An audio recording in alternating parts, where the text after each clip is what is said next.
Some stories don't just scare you, they stay with you.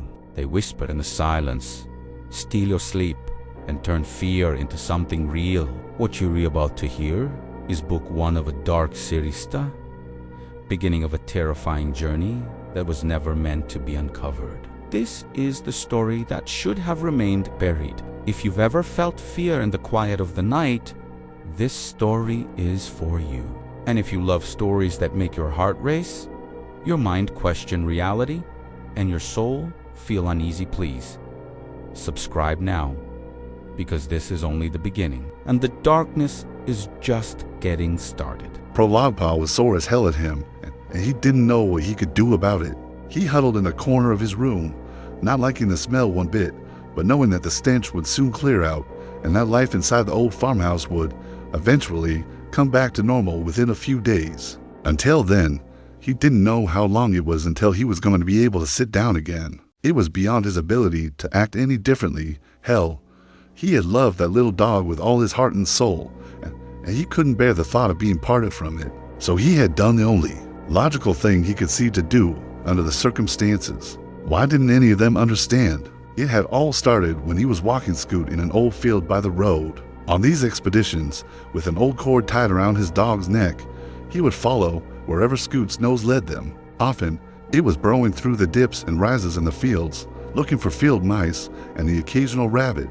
Then, when boy and dog were exhausted by play, they could both sit under a tree and watch the sun dip behind the clouds until Ma stood on the porch calling them in for dinner. On the particular tragic day that stood out so terribly in his memory, he had not had the dog leashed, and instead was playing a game of fetch with a little rubber ball he had picked up somewhere. He would walk along, throw the ball out, and let the dog go hunt around in the tall grasses for it while he ambled along behind. It had been several moments later that he saw the dog poised as if to strike, and heard her growling menacingly. He ran forward immediately, and when he got up to where his dog was crouched, growling, suddenly he heard her yelp in pain, and was just quick enough to see a snake disappear behind a fallen log. He looked down at his feet, and the dog lay dead. He had walked home in a daze, the tears not falling until he reached the safety of home and arms of his mother. His father, a stern old farmer who entertained no nonsense, was even a little taken aback,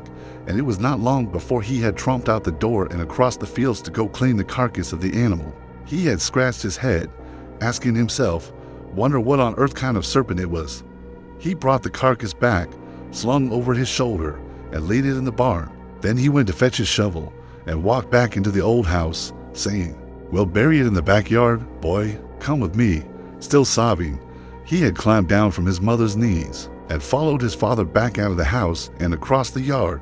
As their shadows stretched across the ground in the slow sunset, he felt cold all over, and his chest ached with the fury of his grief. He followed his father inside, and there resting atop a haystack was the fly-blown body of his beloved puppy, its tongue lolling out and its eyes rolled up to whites in its head. He let out a great sob at the sight and suddenly felt the cold, tough slap of his father's hand come down like a great gavel on the cheek of his face. "Quit being a baby, Carl. You have to get used to such sights if you're ever to be any help around here at all. This here is what death looks like, and don't you ever forget it. Here, take a good look." And his father grabbed him by the collar of his shirt and thrust him forward, inches away from the dead dog's snout. He could smell a faint whiff of the dog's odor as he sobbed there, silently now, tears still streaming down his face. "Bye-bye, Scoot," he thought dismally. Inside, he felt as if all the life in his soul had suddenly been crushed from him. His father, suddenly pleased that he had quieted down, patted his head, saying, "Good. Now, quit crying. There's a good boy. It ain't so bad now, is it? Death is just something you have to get used to. Everything dies, Carl. Everything. One of these days your mother will lie, just as dead as that dog there, and I and your sister, and all our kinfolk and friends, and one day even you will die, Carl. It does no good to worry about the dead. It's the living that require the care and concern. Now, come on." And with that, his father grabbed his shovel and walked out of the barn. He went to a little corner of the backyard next to the garden, under an overarching tree, and began to solemnly shovel a little earth until he had a small hole dug that he had judged sufficient. He then turned to his son, who had grown stoic and cold in these last few minutes, and said, "Now, go get the animal and bring him out here. He looked up at his father in a perplexing mixture of fear, hatred, and disgust, but knew that protesting would do no good. On legs that felt rubber and nearly refused to move, he trudged back to the barn and slipped into the dark crack of the doorway. He squinted in the gloom until he found the haystack, and in his mind flashed all the good times he had had playing with his dog, holding his dog, and loving the animal with the fierce love of a small boy. He did what he could to stuff the great wheel of pain that was threatening to burst out from his chest again, and instead adopted a new, curious fascination for the little husk of flesh that now lay before him. It seemed both curious and frightening at the same time, that bizarre suspension of movement that rendered what had, previously, been his living pet into little more than a stiff mockery that simply bore the physical form. Where did the movement go? The breath? Why were the eyes so dull and white? He shuddered, feeling a wave of nausea grip him as he stared at the dead little thing. And then he heard his father call from the yard, boy, hurry it up in there. Dinner's getting cold." He swallowed hard, put his hands on the cold fur, and picked up the dog, surprised at how heavy the dead weight felt in his arms. He carried it in both arms before him, not liking the smell, the feel of the thing, nor the buzzing flies that seemed to dot to and fro over the surface. He walked slowly with it held out before him to where his father was standing, leaning on his shovel with a hand-rolled cigarette perched between his lips. He laid his burden on the ground next to the hole, and his father paused for a moment, heaved a sigh, and scooped the dead dog up in his shovel, depositing her in the hole rather unceremoniously and with the same heavy, plodding surety with which he performed all of his other considerable tasks and chores. He then patted down the dirt, and Carl's mother came out of the porch for a moment, folded her arms, and then walked over to the burial place in the yard. She looked down at her son and said, "Ain't there something you're forgetting about, son?" He looked up at her through eyes that were red and puffy. She seemed every bit as large and foreboding as his father in the gathering gloom of twilight. "You should say a prayer, Carl. You should say a prayer for your dog. Elizabeth, don't encourage him. No, I think that he should. But," he said, his voice quavering a little, "we learned in Sunday school that animals don't have souls." "Oh, that's not a proven fact, I think, Doc Carl. Anyway, a person should pray at a time like this, and don't you think we could all use a good prayer right about now?" So his father removed his cap, and his mother bowed her head as he began to fumblingly offer a few words for his dead dog. "Our Heavenly Father, please make sure that Scoot is okay there in heaven, and take real good care of her, and forgive her if she ever done wrong by anyone while she was alive. Amen. Amen," intoned his mother, and his father followed suit. Inside his heart, though, he hadn't really prayed to God at all. He had cursed God for using a filthy old snake to take his beloved pet away from him. And as his mother had bade him go and wash up, he began to devise a fantastical plan to bring Scoot back and make things normal again. He ate little that evening, and after his chores were done, asked permission to go upstairs, complaining that he didn't feel well enough to sit through the family Bible devotions. His mother, understanding of the way he felt, relented, but he could see that it pleased his father not a bit. "Are you sure, Carl? A fellow that feels as sorrowful as you might do well to hear a little from the Bible. Might make you feel a darn sight better, might it not?" He said nothing, but his mother turned and whispered something to his father, and they exchanged a look, and so his father turned to him, waved his hand, and said, "Go on, boy. Tonight, you can go to sleep early."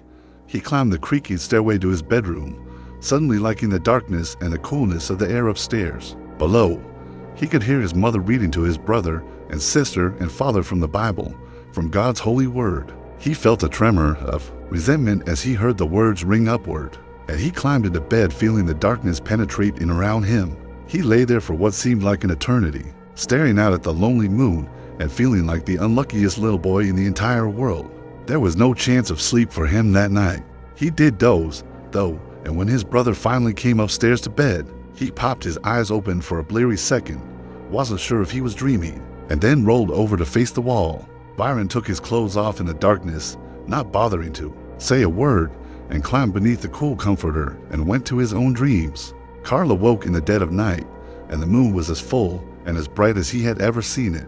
He lay there for a moment, the sadness of sleeping without his dog still clutching at his belly, and more poignant memories poking at him. But, also, he felt, distinctly, a little ill at ease. He supposed it must have been a trick of his mind upon awakening, but he was nearly certain that he saw Scoot sitting on the floor in the moonlight, her head resting on her paws. He had actually gotten up and found that this had been simply a hallucination, a trick of his half-asleep brain, but it had unsettled him, and he had the creeping sense that somehow he and his brother weren't alone in the room. It was a feeling he couldn't quite put his finger on, but the longer he lay there, the more conscious he became of the feeling of being watched, of the feeling of being touched by invisible fingers. He thought maybe he was going plumb crazy. Just then, he could feel a new power seep into his bones as he thought of the cold, calculating way he had managed to stare down death and stifle his tears and childhood fears under a cloak of cold guile. True, his father had been responsible for that, but Carl secretly wondered if his father was not a little surprised at just how well and manly he had managed to behave during this short ordeal. He had stared death in the face, had felt its icy terror grip him momentarily, and was all the stronger for it. Now, he felt a little like he could be one with death, that he could befriend it, and it gave him an important idea. As he lay in bed that night and into the wee hours of the morning, his mind began to formulate the plan of what he was going to do. Not tonight, and perhaps not tomorrow night, but soon. The next few days were like a strange dream to the boy.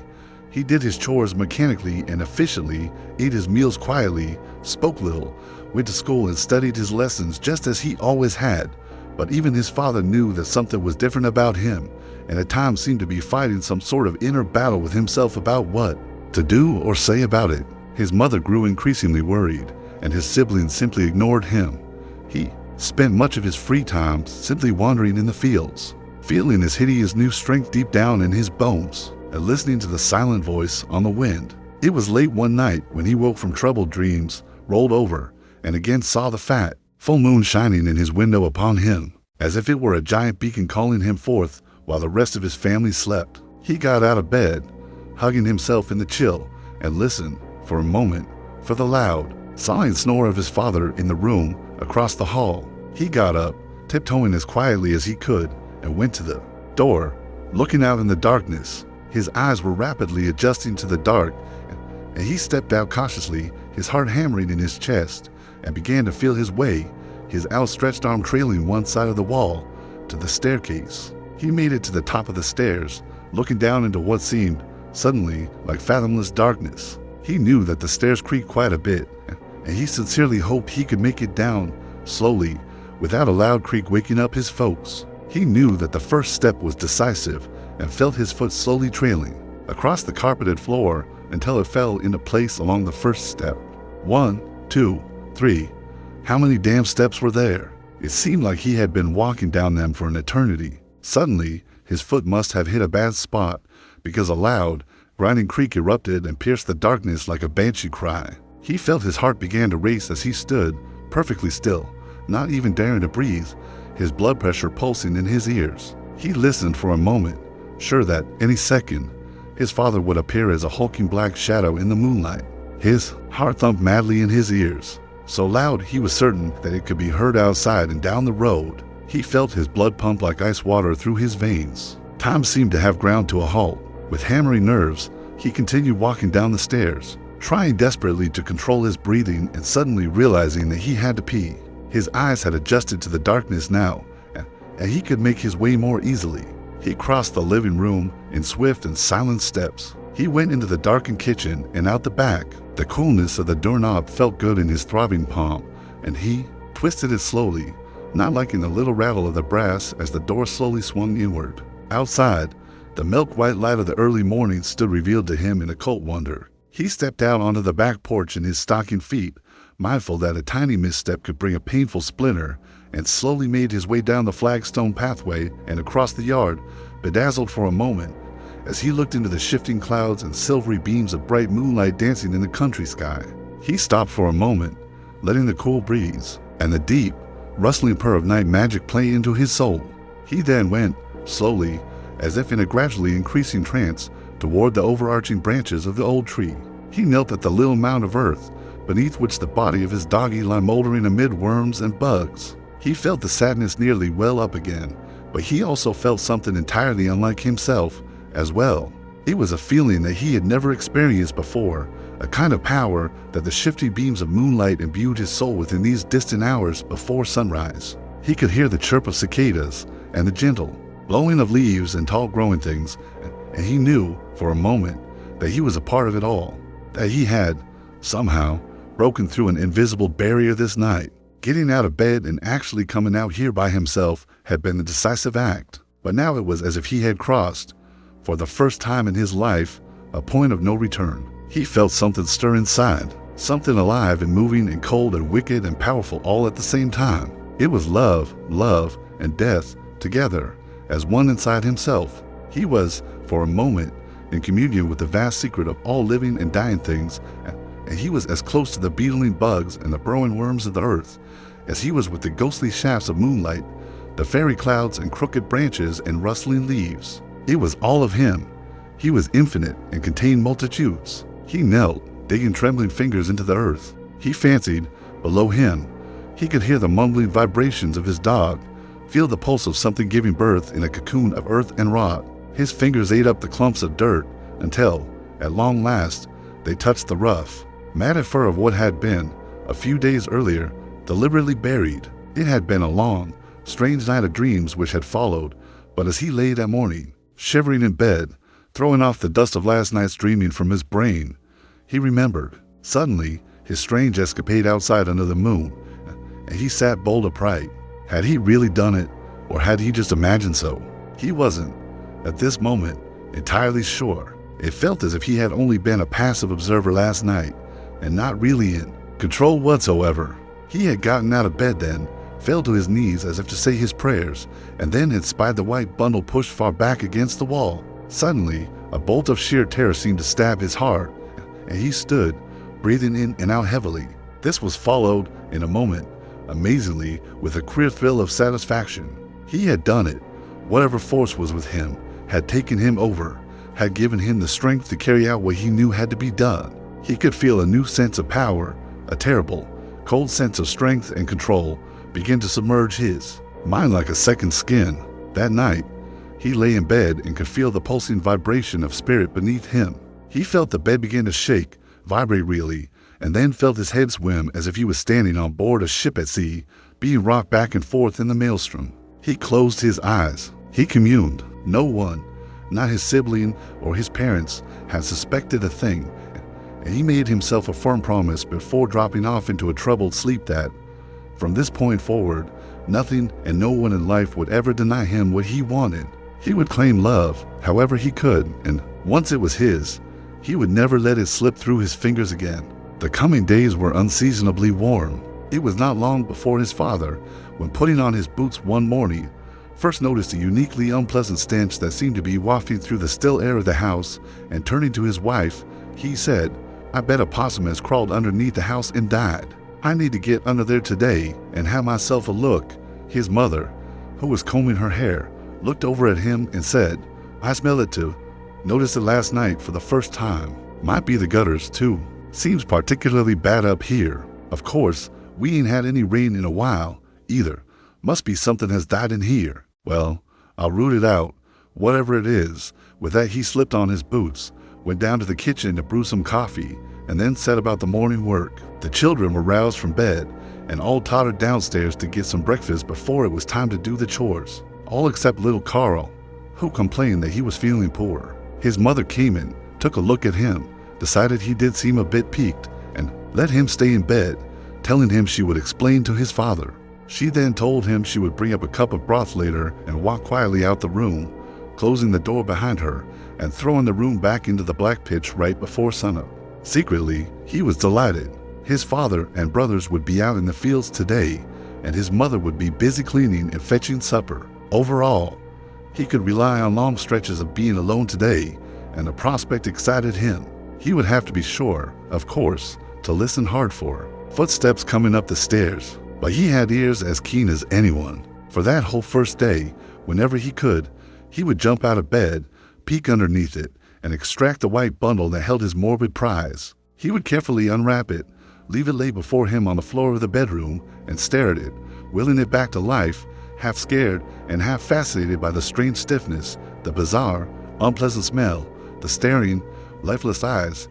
It was as if, in the new state, his dog had not really ceased to be, but at least in the fervent chambers of his own brain, had become. Something new entirely, something fresh to consider. A new type of writhing, stinking thing that was born of pain and suffering and of his own fear. After a few moments, he was no longer afraid, simply puzzled and intrigued. A few noises from downstairs, however, brought him back to his senses, and he quickly wrapped the carcass back up and thrust it back under his bed, against the wall. He then dove under the covers and turned to face the cracked plaster. That time, it was his mother, bringing him his cup of chicken broth and feeling the fevered heat of his forehead with her large, cool hand. Indeed, he was feverish, and pretending to be ill was not difficult. Perhaps the night wind had really touched him more than he at first reckoned. Most probably it was the simple surge of thrilling excitement his act had produced in his mind and soul. Now, you just lie here and be very still, Carl, and I will be up in a little while to see how you're feeling. All right, Mama, he said. Say, Pa isn't sore at me, is he? I sure do feel awful about not getting to my chores today. His mother looked at him kindly. At any other time, he would have felt terrible for deceiving her. Not now, though now. He was as reborn to a new understanding of himself and his power as he was ever likely to be. As he lay in bed, his mother's cool hand caressing his forehead, he saw a vision of himself 100 feet tall, impervious, a master of life and death, and a giant in a world of folks whose brains hadn't been touched the way his had just last night. He felt cold and excited and strong and determined as an ox. Carl, your father works very hard. He gets upset sometimes, but that doesn't mean he doesn't love you or doesn't understand. When you are feeling poorly, now, she leaned over and kissed his forehead. I want you to try and rest. She suddenly straightened herself and said, curiously, Carl, do you smell that, Carl? She breathed in a draft of air and looked a little repulsed. Oh, I do hope he finds whatever it is that is making that awful smell. It's particularly strong right now. And with that, she turned, her heavy matronly dress swishing against the wooden boards, and walked out, closing the door firmly behind her. Carl didn't notice the smell anymore. Meanwhile, his father had spent several hours poking around beneath the porch, and then in the basement, and had not found anything with which to explain the foul odor that was becoming more apparent. He then decided to have a look in the rain gutters to see, perhaps, if a squirrel had perhaps died in them among some moldering leaves, but after some exhausting inspection, atop a rickety old ladder, he satisfactorily convinced himself that he had a real mystery on his hands. Since the house had no indoor plumbing, it was impossible for it to have been a sewage line. At any rate, whatever it was, he reckoned it might be nice and leave them alone after a while, and he went in, slightly chagrined that night, to supper. However, as the days turned into a week, the smell became worse, overpoweringly nauseating. Really, the family began to live with the windows open around the clock, and Carl's mother even attempted to burn a special herbal mixture she purchased from the local druggist, reputed to help with foul odors. Nothing worked, however, and by Saturday the entire family began to find the situation intolerable, except for little Carl. The smell didn't trouble him in the least. He had spent the last several days lying in bed, his feverish mind and body racked by pleasure at his deception, and the pulse inside his head growing louder. He could feel the vibrations of the bed beneath him as he lay at night, blocking out the nasal drones of his brother's snores, and suddenly he had discovered that, in a strange way, life would never again be the same for him. He played the sick game as long as he could, and in truth, he really felt as weak and drained as what he looked. One day his brother came in to change his clothes and shot him a look as if to say, "Are you still here faking? You little snot." But he said nothing, and quickly departed to hustle down the stairs and do Carl's share of the chores as well as his own. Carl smiled to himself to think of it. One day, as his father was rummaging around upstairs and lamenting his inability to discover the source of the smell, he heard, just below the sonorous sound of his sick son snoring, a troubling buzzing that he took to be the buzzing of flies. Curious that there should be flies in his house at all, he stepped from his own bedroom into the hall and followed his sensitive ears to the door of his boy's room. He slowly opened the door, walked softly inside, and noticed not one, but several flies darting to and fro around Carl Jr.'s bed. A few had alighted on the window overlooking the backyard. He walked slowly toward the bed, looking down at the sleeping form of the young boy, aching for a moment with a terrible fierce love that he knew, deep inside, he was powerless to ever adequately convey. But beyond that, there was something troubling here. He stooped down, went to his hands and knees, and looked underneath the bed, finding that which he already knew must be hidden in the dusty gloom. Carl Jr., come down here this instant, young man. Carl felt himself roused from another in a long series of very strange dreams, and looking outside to orient himself, he realized that he had slept pretty much the entire day away. The sun was dipping below the trees, and the world outside had shuttered down to twilight. His head still swimming, he realized, with a sinking feeling, that he had just been summoned below. Also, it was the voice of his mother. Carl, come down here this instant. Your father needs to have a word with you. With a trembling heart, young Carl climbed slowly from bed, answering, in a quavering voice, "Just a minute, Ma. I need to put my clothes on."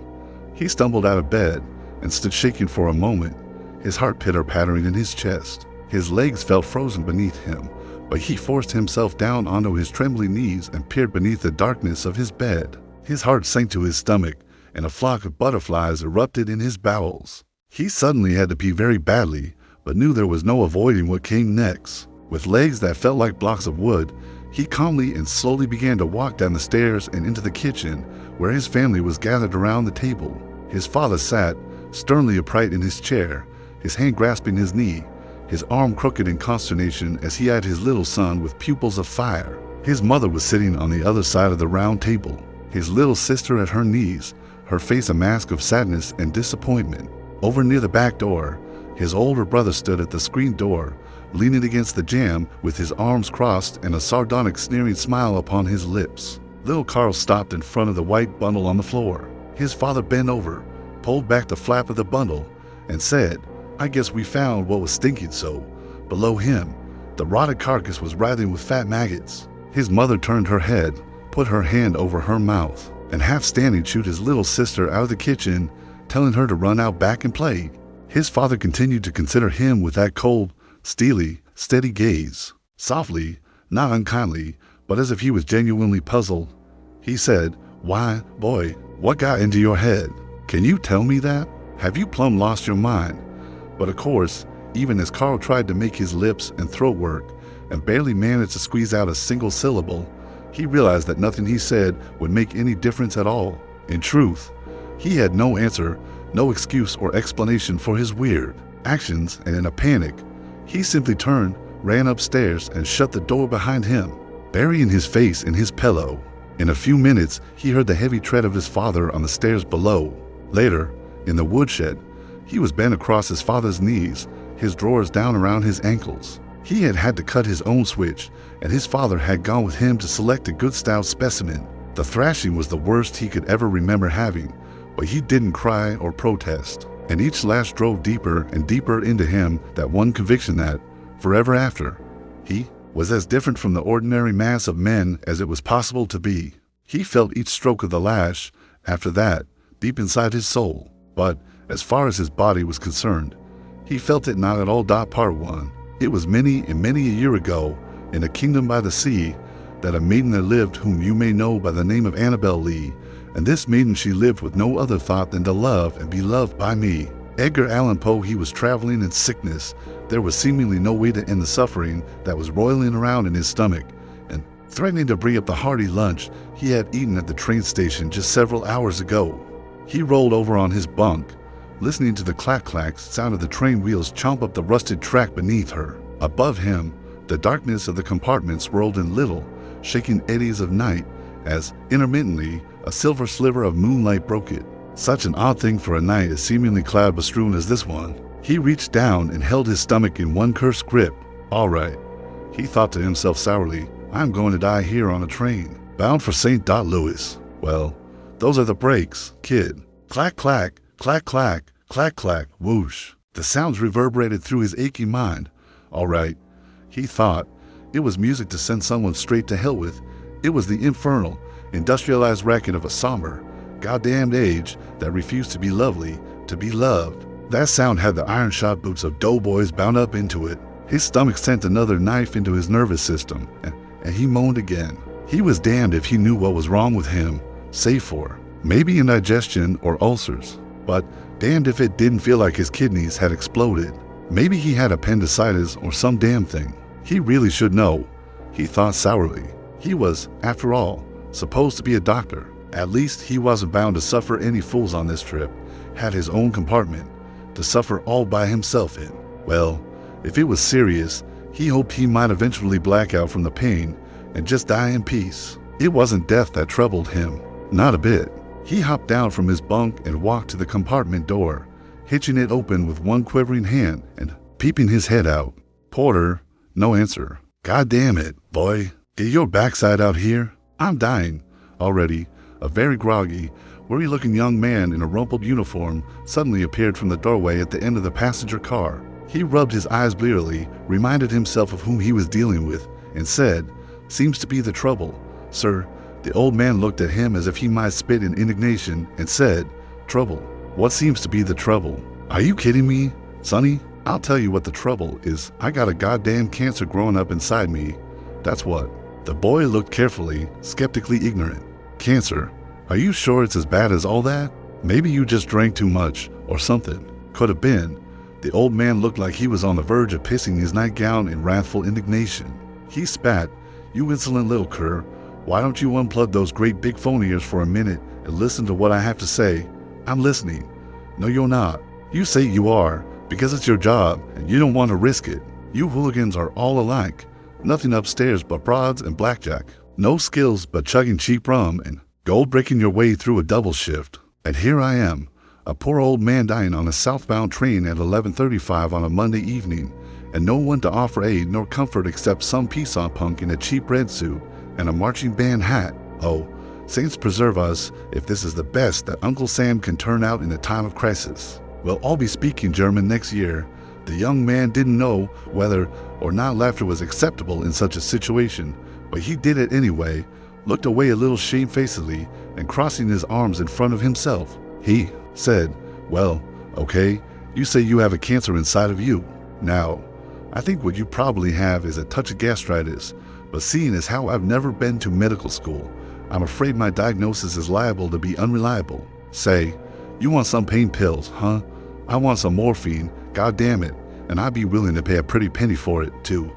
He whistled through his teeth, said, "Sorry, sir, can't help you there, but I can give you some, special pills we keep in cases where passengers get agitated. You know, a couple Mickey Finns, and I think you'll forget all about your pain, your cancer, this conversation, and everything else for a blissful 7 hours or so."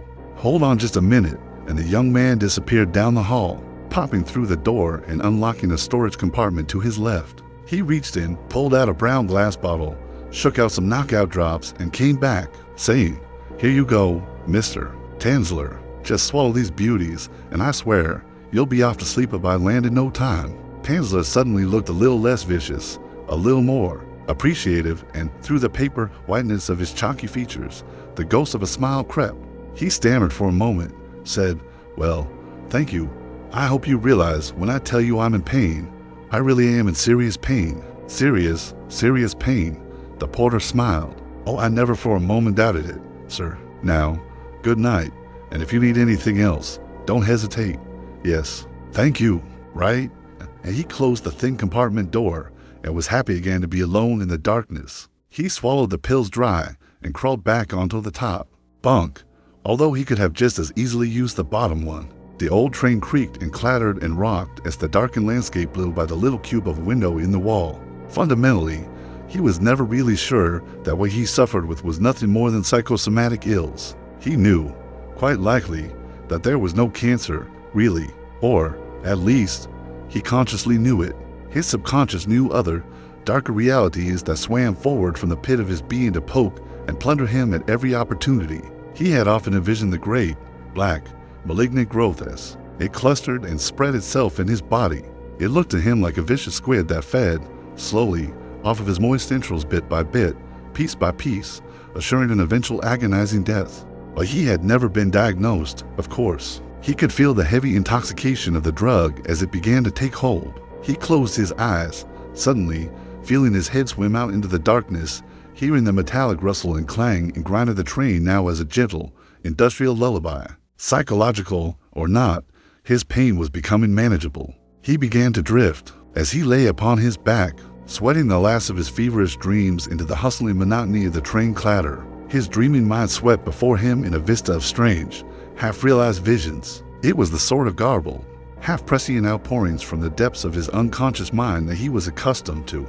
At such times as these, periods when his nervous constitution got the better of him, he lay back, half asleep, and let the kaleidoscope of shifting pictures carry him further along the night shores of his half-slumbering brain. There he was as a small boy, pining over the loss of his beloved dog. There again, tossing stones into the old creek by his house, letting the day slip by him in a somber reverie that others often told him he was too young to feel.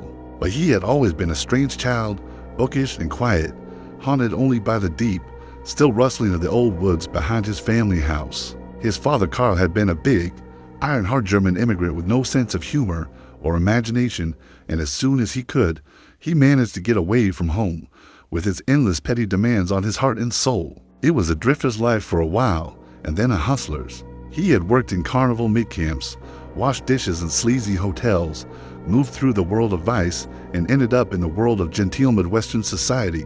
He had been a doctor for a while, before Rose and love had brought his life to ruin. The house was a large, roomy, sometimes drafty Victorian settled at the end of a long dirt drive, and it was as comfortable to Tansler as it could possibly be. Inside, in a set of ground floor rooms he had converted especially for the purpose, he maintained office hours and saw patients. It was only a short time before he had established a bustling business. It was on a pale September day, when the weather was first beginning to unleash that steadily dampening, cooling wind that heralded the coming of snow and icy gloom, that he peeked into the waiting area to ascertain what was up next for him that afternoon. His secretary, a large, middling intelligent woman named Mrs. Cove, flipped through the appointment book and turned, saying, "Steinmetz, you haven't half an hour. I suggest you relax. Doctor, you're looking a little peaked. I'll be the judge of when I need to relax, Mrs. Cove." But in truth, he thought that was probably exactly what was called for at the present time. He turned, hustled out of the waiting room, went to his study, cocked back in a chair, and rubbed his eyes. He just as quickly got up, went to the heavy cabinet beside the fireplace, took out an unmarked bottle, and shook a couple of white pills into the palm of his hand. He quickly went to the kitchen, retrieved a bottle of milk from the fridge, and quickly downed his favorite medicine. He then went back to his study and fell into a heap into his leather chair. He had spent the morning looking in ears and up noses and down throats, and he was damn tired of it. But, he reflected, it was how he managed to live so good when so many others were going without under the present economical straits. He picked up the newspaper, looked at the front page, saw a picture of President Hoover, and put the paper back down in disgust. He closed his eyes for a moment and relaxed, letting the world flow out from the prism of his mind and taking instead a cursory glance at some swimming mental images that were buried just beneath the mask of his waking dream. It was a serene garden, lighted by the fuzzy glow of a sun peeping behind clouds, and he was now a far more charming, altogether more handsome-looking version of himself, sitting on a stone bench and picking flowers. From somewhere, he could hear the wonderful chirping of a few small birds among the yawning branches of the darkening leaves. Their color had already started to crisp to red shot through with patches of yellow and brown. Much as always, he was damnably alone. He was holding a rose. Why did the name have such a special significance for him? Always had. He had always, really, loved that name. In his native German, it was spelled exactly the same, except the plural was Rosen. He had never learned much German, always found it too brute a tongue to adopt, and furthermore, it reminded him of his father, and there was a character he would be keen to forget for the rest of his natural life. More flowers, more images swept past his preening inner eye. He had a mind that drank up beauty, for he knew he himself would never be beautiful. It drank up ugliness too, and sometimes thought of it as beauty. Therein, he sometimes surmised, lay the crux of his fatal flaw, his unwillingness to make his life a meditation on strictly the most edifying, uplifting, and wholesome examples of human behavior. But, damn it all, he was alone, and an idle, lonely man is as surely upon a perverse imaginings as any man constantly in the whirlwind of wife and children. Now, the beautiful garden had been transformed into a wooden gazebo, surrounded by spectacular, charming flowers, and he nearly fancied he could hear the strains of a string quartet deliver the blissful somnambulous strains of sunset melody. He lays back, with his arms cocked on the bench shoulder length, and looked out as the setting sun painted sparkling diamonds on the surface of the lake. He was in the park, alone, for all he could surmise. Maybe a laughing child whispering in the wind, or perhaps a ghost, for he did fancy he heard a faint chuckle erupt somewhere in the rushing breeze. The clouds drifted by as shadows lengthened across the tall grass. He began to doze, leaning his head quite far back, dreaming. A dream within a dream. Suddenly, he tilted his head forward a bit to escape a particularly harassing beam of slumbering sunlight when his eyes caught the form of what, at the very first, he took to be a twilight ghost, lifted up from the netherworld of wandering spirits to retrace the strange little footsteps she had walked in life. It was a tall, shapely, white-clad phantom wreathed in the setting sun, and he could not but help but suck in the tiny, quivering gasp as his eyes narrowed and strained in wonder to drink up the silhouette face, the white, flowing gown, and the lustrous, long hair.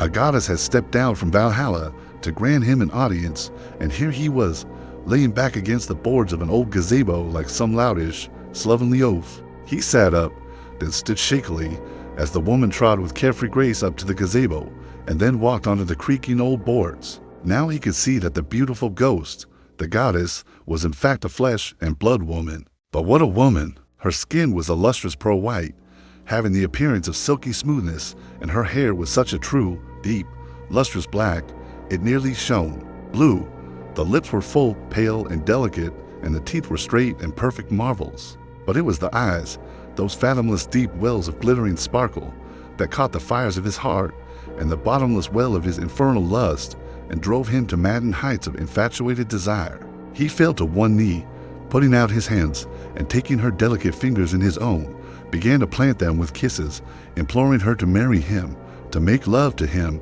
to rule him and master him and be his own forevermore. And it was this image that was cruelly shattered by the slicing buzz from the desk of Mrs. Cove, as she rang him repeatedly, telling him his 3 o'clock had just sauntered through the office door. Irritated, his head swimming with the fullness of the pills, he got up and stormed out the door and down the hall, telling Mrs. Cove that one ring, Mrs. Cove, will be sufficient from now on.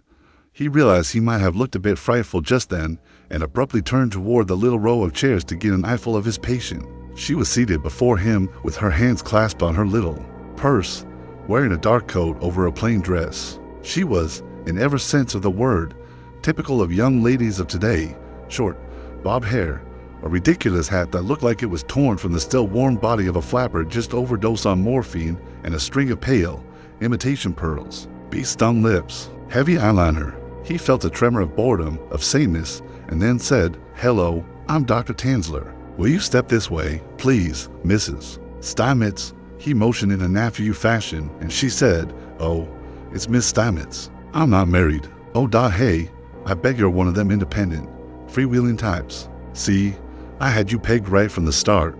She laughed. His medication was taking him for a few witty ups and later would leave him on a crushing down. But right now he could ride the wave and feel good until this last appointment was finished. He followed her into his examination room and directed her to hop up on the table. She was young, by the looks of it no more than 20. He realized, for the first time, how frail her skinny body was, how, beneath her clothing, she must have looked little more than a waif. He felt a twinge of revulsion.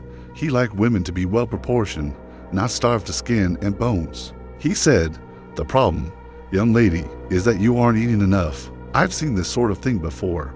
Young girls worried that they're going to get too fat and the boys won't pay any attention to them.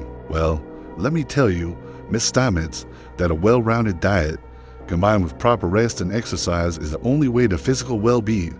She looked at him with a little surprise before stating, flatly, almost curtly, "No, Dr. Tanzler, the problem is that I am dying. I have cancer. I'd have maybe 6 months to a year to live." They were sitting in his office now, him poised behind his desk, and her still staring alertly with haunting eyes that now again darted toward the shadows as if awaiting the coming of the grim reaper in a swirl of darkening dust. "And so, you say this cancer is inoperable. Well, whoever told you that ought to have his stinking head examined, because, I tell you, there is nothing that isn't possible where the human mind, and the human will, is concerned. You've had x-rays taken?" "I thought so." "Have they been checked by a qualified specialist, though?" "That's what I would like to find out." Some of these fellows, Miss Stamets, operate like they got their degrees out of a cereal box. He was droning on now to make himself feel a little less absurd, a little less stupid. There was something about this young woman that fair set his teeth on edge. He had been slowly drinking in the features with a detective's minutiae, plain face, aquiline nose, large eyes, high cheekbones. He looked at the nostrils to see if they flared. She was wearing too much makeup, was either trying to hide bruises, or perhaps she really was as seriously ill as she claimed, and she was trying to bring color back to a complexion that had grown white as new paper. Otherwise, she seemed to be a fairly common girl from the lower middle class. He also thought it quite likely that she was a Jew, and the idea brought an extra fillip of distaste to him. Doctor, to be quite honest, I'm ill much of the time. I have pain rack my body much of the time. It gets so bad I can hardly muster the energy to get out of bed some days, and I can keep little food down. I've lost 27 pounds in the last 3 months, and the pain just keeps getting worse. I've been to the hospital, but they can do nothing for me. My family has done all they could, but I lost my job as a seamstress, and now I feel like little more than an added burden to them. She trailed off, looking distressed, and her eyes fell to the floor as she hung her head slightly sideways. She had well-formed ears, he reflected, and then, folding his arms across his chest, he asked, "So, Miss Stamets, what exactly is it that you want from me?" He already was half sure of the answer. She started slowly, letting the words tumble out in a halting, cautious fashion. Her voice had a high, ringing quality to it, making it seem a little hollow and a little musical, both in the same strange stroke. Well, it's just that the pain gets to be so unbearable at times that I thought that maybe you could prescribe something to me to ease it a little, make it a little more bearable. People tell me you're the sort of doctor that could be trusted to help a person with a terminal illness. If that person was in serious pain, here it is, he thought. Now we've gotten to the crux of the matter. So, he intoned, leaning forward and peering at the young woman through eyes that had narrowed to slits. You think you can just waltz in here and get dope, is that it? Well, let me just disabuse you of that notion right now, Miss Stamets. I'm not one of these guys you can come to, bleed out a few tears, and walk away with a script for morphine or Demerol or laudanum. I don't work that way. I play by the rules. Keeps me out of trouble, and with that, he looked down at the yellow legal pad on his desk and began to, absentmindedly, jot down a few notes, saying, "Now, if you'll excuse me, Miss Stamets, I have a lot to catch up on." She had not left, though, simply continued to sit there, staring at him incredulously, as if to protest the indignity of his slander. Finally, she said, "I am not a dope fiend, sir. I am a very sick woman that has come to you for help. If this is the way you treat everyone who comes to you for help, it's a wonder your patients aren't dying off in droves." He looked up finally from his unimportant writing, sighed, sat back in his chair, and started to speak, but instead he leaned over, put his hands on his desk, pushed himself back and stood. He then went over to where she was sitting, asked her to take off her coat, which she did willingly, and then grabbed her hand, not unkindly, and pushed the sleeve of her dress back, examining her, armed for telltale signs of narcotic abuse. He found none, and, satisfied that he had been mistaken, made forth with an immediate apology. "You'll forgive me, miss. You must understand, a man in my position has to be careful of who he prescribes certain drugs to. Word gets around, and I value my reputation in this town pretty highly." She seemed a little relieved, a little more willing to relax now that he had admitted himself capable of a mistake. She said, "I understand your reluctance to prescribe medicine based upon a first visit, but the pain has been terrible for the past few days, and aspirin will do nothing to ease it even a little." He thought that she did, indeed, seem to be rather ashen in the face, but perhaps that was simply the thick makeup she was wearing. "Well, I suppose I can get you a little something stronger than aspirin," he said, and reaching into the middle of his desk drawer, pulled out a pad of scripts, and hastily jotting down a prescription for powerful painkillers. Good dope, if that was what she wanted. He then tore it, placed his elbow on his desk, holding the slip in his fingertips, and said, "Now, there's one condition. First, I want to do a complete examination of you and ascertain if your problem is as serious as what you seem to think. Now, I'm just an old ear, nose, and throat man, and I'm not promising miracles, but I want you to come in a week or so and let me have a thorough look at you. You say you've had x-rays, and this Dr. Whatchamacallit said you have 6 months to live. Well, I can tell you that that's a bunch of hooey, because believe it or not, Miss Steinmetz, the desire to live is stronger than any illness your body can bring against you. Got that? You must tell yourself that every day if you want to get better. It's all in the head, see? Right up here, in this strange collection of tissue between our earlobes. Illness doesn't mean squat. If this here is in working order, and pain, well, pain, Miss Steinmetz, is all in the mind, too. You just go right on out and speak with Mrs. Cove and make an appointment for next week, and you and I will defeat this thing together. His talk had apparently done the trick, because her expression brightened, and in a few moments, she really began to beam. She said, "Oh, thank you, Dr. Tansler. Why, these are the first encouraging words anyone in the medical profession has said to me in months."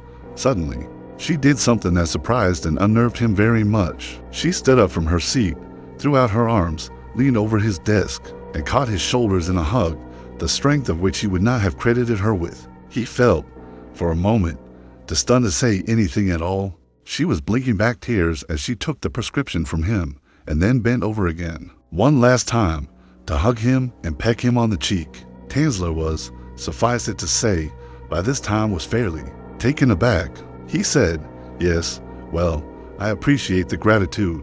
Just remember, Miss Steinmetz, I don't promise miracles, but I have some fairly radical treatment techniques that I think would be most profitable in this situation. You must remember to never give up hope." "I won't," she said, beaming, "now that I know I have a doctor that really cares. Yes, well, I do have some radical therapeutic practices in mind. Nothing too painful, I assure you, but I think that you will find that you profit considerably from my expertise."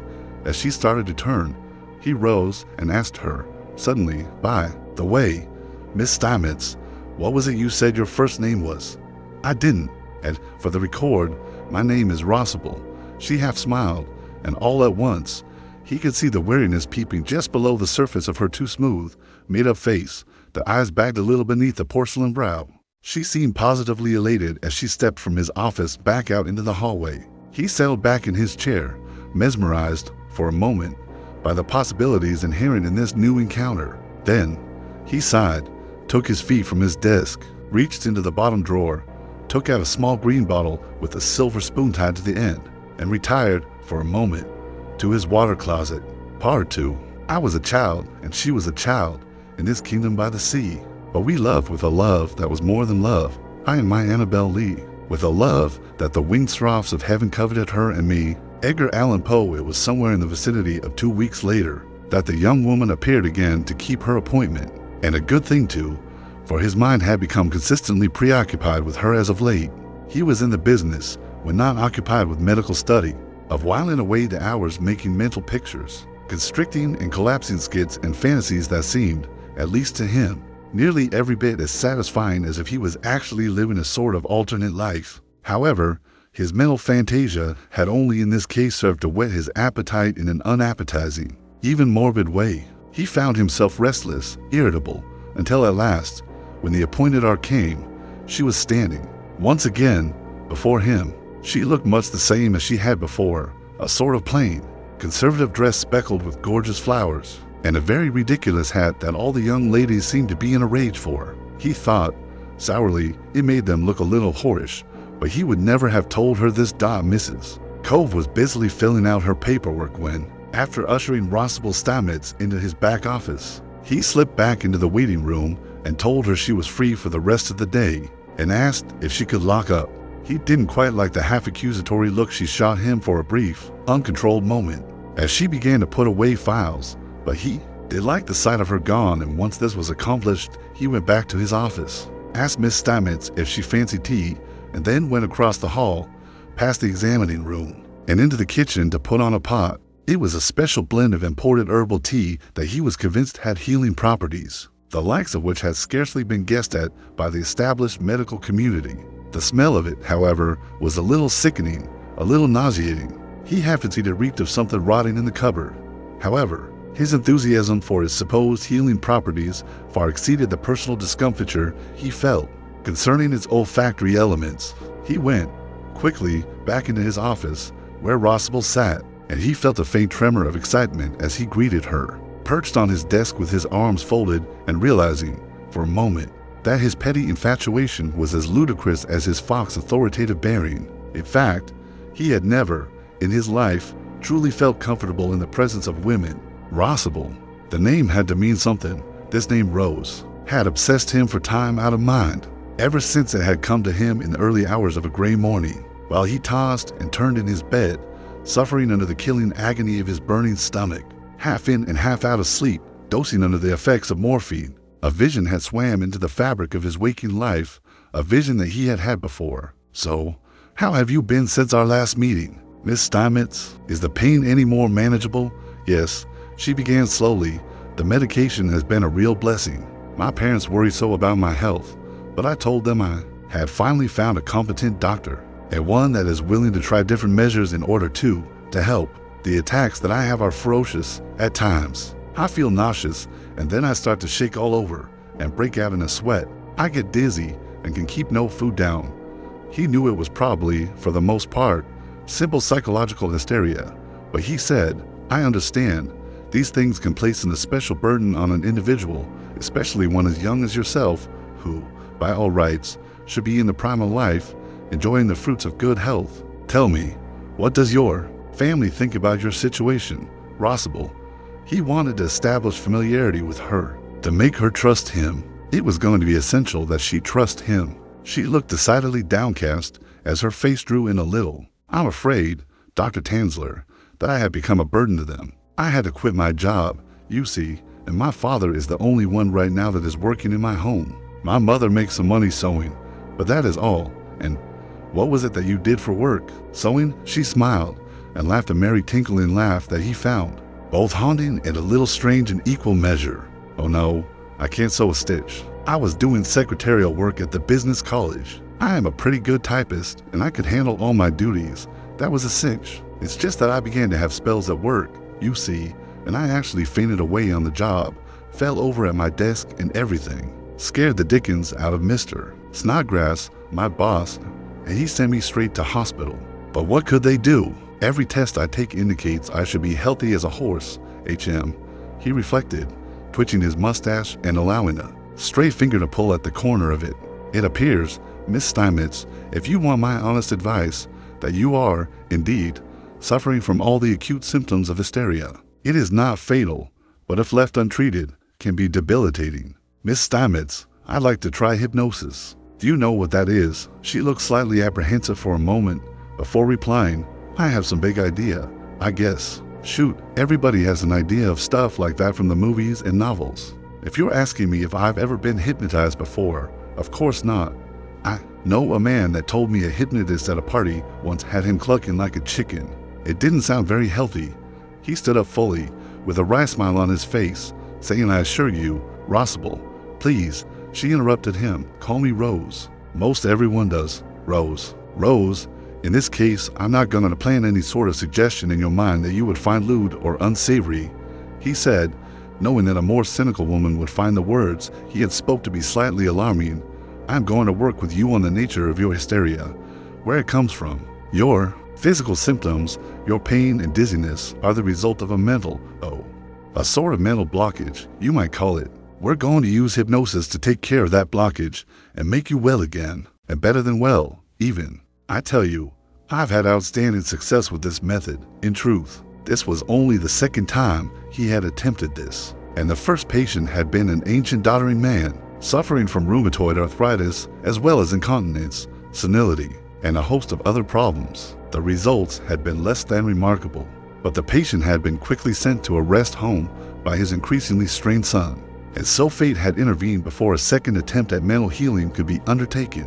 "You know, Doc," Rossable said, "I thought you were just a plain old sawbones, but the more I listen to you, you sound like a head shrinker."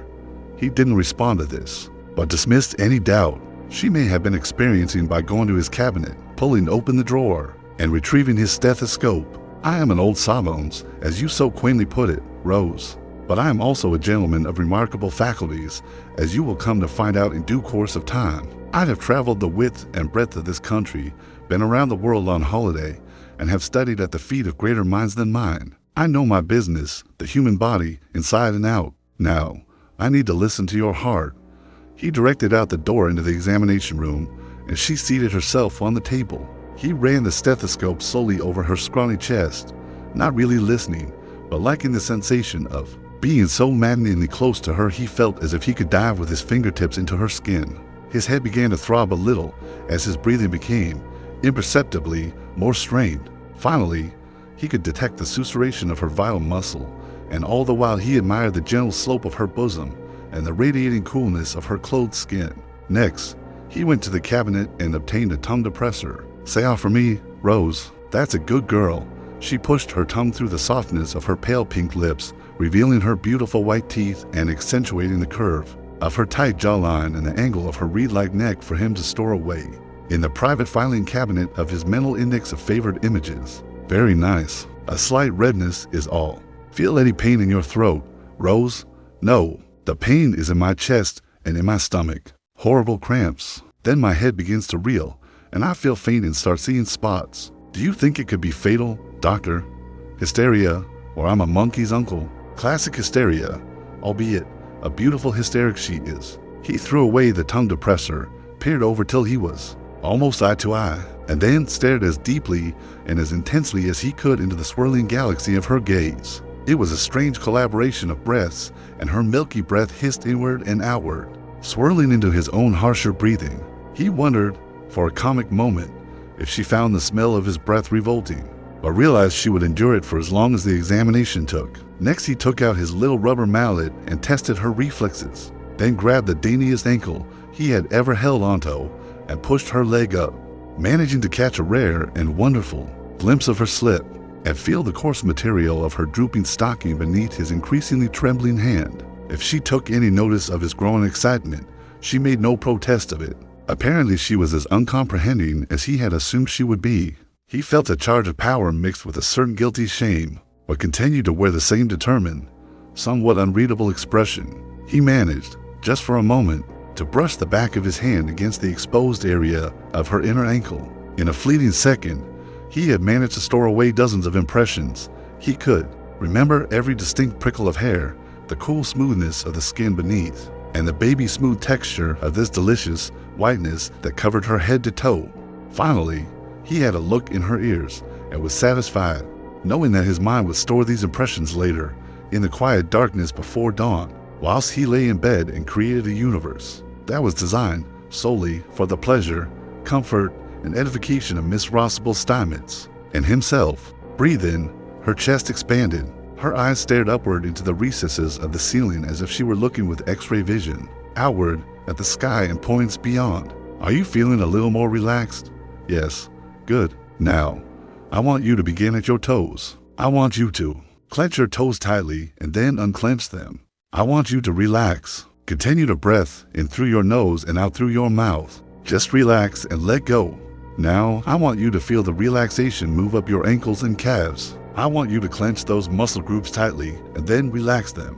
Feel the relaxation spread like a slow, steady wave up your legs to your hips and thighs. I want you to relax those muscles, those muscle groups. I want you to next relax your abdomen. Clench the muscles together tightly and then just let loose." As he talked, his voice took on a slow, steady, somnolent quality that he knew was like an easy, comforting drone. He was well practiced in this aspect of hypnosis. Her face had slackened somewhat as her chest kept up a steady, easy rhythm. Her hands, which had been folded across her chest, were now at her sides, and her voice took on the slightly bewildered tone of one who has just awoken from some deep dream or reverie. "Good. Now, I want you to concentrate on a set of stairs. All right, okay? I want you to picture that you're walking down a long staircase, and at the bottom of the staircase, you see a dazzling white light. You take one step down the staircase, and you feel your burdens, your cares and worries begin to lift a little at a time. With each step, they begin to lift just a little bit more. Can you see yourself doing this? Walking down this staircase?" She paused for a moment, then said, in a little voice, "Yes, excellent. Now, I want you to go slowly down that staircase until you feel yourself bathed in this white light. The farther down you get, the brighter the light will become. It's a healing light, and it washes all your cares and worries and troubles away with it. Are you walking down that staircase now, Rose?" "Yes, I'm almost to the bottom, and it feels wonderful." He smiled, his confidence beginning to climb steadily with every drowsy syllable she uttered. Now, are you completely bathed in this brilliant light? Yes. Good. You're doing very good, Rose. And excellent. He trailed off, letting the last words fall into the empty air. He stood in his slippered feet and paced the room a little, his hands behind his back as he continued to speak. He went to the window and absent-mindedly parted the sheer drapes and looked down the street as sunset painted long peach-colored stripes of light and shadow across the road. It was beginning to settle into twilight, his favorite time. Now, I want to tell you that that light that you see is the holiest, most blessed light in the world, and that light heals all wounds and all troubles. Nothing bad can enter into that light, and nothing bad can come out of it. It is the light of God. You do believe in God, don't you? Yes. Yahweh Adonai, the first and the last. His head shot back to where she lay on the divan, and a cold feeling suddenly gripped his spine. Now, here was a girl more sophisticated than he had first assumed. Using these not often used names for deity gave him a little turn. It was intriguing. You know the true names of God. You've studied theology. Maybe. She seemed confused by the question, but answered, no. But I was brought up a Catholic. I was told to never take the Lord's name in vain. Pause. I don't know why I said them. He continued, frowning a little. His face usually wore a forbidding look at all times when he was slightly consternated at something. It simply increased the effect. Well, yes, this light is God, and God is perfectly good, as I'm sure you'll agree. Not perfectly. God is a balance between darkness and light. You can't have one without the other. They didn't teach you that in catechism, I suppose. No, my soul simply knows that to be true. We're not here to argue theology. I know. He found himself in alien territory here. He was, for a moment, not beyond thinking that he was somehow being made a fool of. The voice had subtly altered in just a short moment, without missing a beat. The subject matter issuing forth from the mouth of his patient struck him as a little strange. Suddenly, he asked her, you aren't by any chance a medium or a mystic, are you, Rose? No, I'm not a spiritualist and have never even been to one, but I do believe that they can do some of the things that they say they can. Oh, he continued, a little more warily, saying, all right then, I want you to take this healing light inside yourself. I want you to let yourself be penetrated, body and soul, by this healing light, this light of God. I want you to feel this light burn away all sickness and negativity. It burns away all doubt. You will fear no more fear, no more emptiness. All anxieties will be erased in this light. Do you understand? Yes, I can tell that you do. Now, I want you to look at yourself, and I want you to tell me what you see. Ahead of you, just ahead a few steps, is a mirror, a beautiful full-length mirror in a golden frame. It shines like a precious crystal in all this light. I want you to approach that mirror, and I want you to tell me how you look. I want you to see how healthy and happy and radiant you look. She said, yes, there's a mirror. Oh, its surface is so beautiful. It looks like a sparkling stream. I could see shifting patterns of light in the mirror. Looked like faces. Oh my, it looked like all the faces I've ever seen in my life. The voice became a little less slow, a little less drowsy. Now, there was a perceptible concentration, or perhaps a sense of greater urgency in it. Her eyes fluttered beneath their lids as her breathing began to quicken. It's amazing.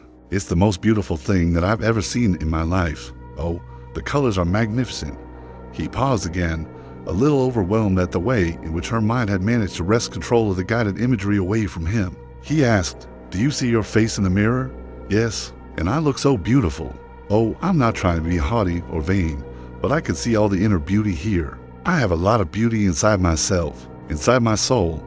He said, gently, I know that, Rose, but I can see more than that here. All the beauty and ugliness in the world at once. It's like it's swirling around me, and I can see all of it at one time. How fascinating. Tell me, what do you look like when you see yourself in that mirror? She became very quiet for a moment, and then said, in a tiny voice that was her own yet distinctly different in inflection, I see death. No, you don't. Your mind sees death. Your soul sees life. Do you hear me? You must learn to look in that mirror and see life right now.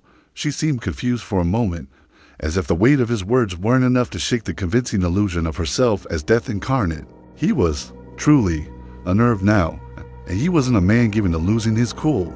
I can hear them, she said. Hear? Hear who? The dead. I can hear them. I can sense them all around me. They want me. They want to hold me. They want to love me. Do you know that the dead speak? That they still love, even after they have crossed over? No, he didn't. And he didn't believe a word of what she was telling him. He did believe, however, more than anything, that her mind, and not her body, was responsible for her problems. Okay, he said, I'm going to bring you out of it.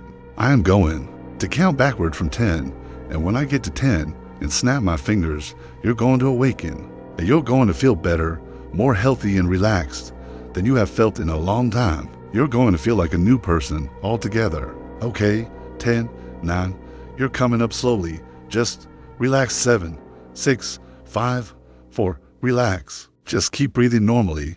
3, 2, 1. Okay, now, how do you feel, Miss Steinmetz? She looked lovelier than any image he had ever seen in his entire life. She smiled, yawned, and then sighed. I feel incredible, peaceful. Oh, thank you, doctor. I feel wonderful. She reached over and embraced him, and although he did not know it at the time, for him, it was the beginning of the end. Part 3. And this was the reason that, long ago, in this kingdom by the sea, a wind blew out of a cloud, chilling my beautiful Annabel Lee, so that her hybrid kinsman came and bore her away from me, to shut her up in a sepulchre in this kingdom by the sea. Edgar Allan Poe, whatever it was he had managed to effect in her, with simply a few sessions of touch and go hypnosis, the results, as far as her family and acquaintances were concerned, were nothing short of remarkable. Her appetite was vastly improved, her color started to return, and she seemed to have a new appreciation of life and her surroundings. Her family, such as it was delighted, and her appointments with Dr. Tanzler began to increase. So did his feelings regarding her. She became a regular fixture around the office now, much to the chagrin of Mrs. Cove, who took a very dim view of what she took to be an incipient romantic courtship, but Dr. Tanzler paid her dismissive looks little mind. At this point, he was content with the way the situation had progressed since first he had met Rose Steinmetz. The hypnosis became easier, more conventional as time passed. Rose proved to be the ideal subject, and there was no more talk of death or visions of such as there had been during the first session. Often she would slip into pleasant memories of childhood, playing in the backyard, visiting a fair, riding her first pony. At these times, Carl simply humored her recollections, all the time probing for that essential root cause of her hysteria. He could find little, but resumed his studies of the mind nonetheless, in the hopes of unraveling the mystery of Rose. There were those days, however, when they simply didn't even bother with the hypnotic therapy, but whiled away their time together in the overgrown garden in back, sitting together on a little bench amidst the circle of stones, and watching the sun set behind the trees. It was during one of these occasions when, quite suddenly, she had broached the subject of marriage to him. He had, at first, thought the notion to be absurd. Who was he to get married at his age? And with his peculiar habits and eccentric disposition, he'd make a fine husband, wouldn't he? He certainly didn't think so, and told her, "You've got some very silly notions in your head today, Miss Steinmetz. Now, let me disabuse you of them. For starters, I am a doctor. Miss Steinmetz, you are my patient. There's nothing more to it. Understand?" She sat at his feet, her legs bunched under her in the tall grasses. She didn't, at all, believe him. "You're just taking yourself far too seriously. Professionals take themselves seriously, Rose." But in answer to your query, if, indeed, a legitimate answer is what you were looking for, I must confess, I have no desire to get married to anyone. He swatted a fly that was busily circling his face. Already the sun had dipped quite low in the distance, painting the crepuscule colors of a growing nightfall against the deep bloom of his rose garden. "I don't mean married now, silly," she said, her voice falling a little as she stared ahead into a swirling, growing out of shadows among the trees that were rising up from the bushes surrounding them. "But maybe in a year. I am serious. I really think that you and I should get married." Suddenly, she turned around, looking up at him. "I love you. Damn it. Do you love me?" Pause. "More than you could ever imagine. Yes. I love you too.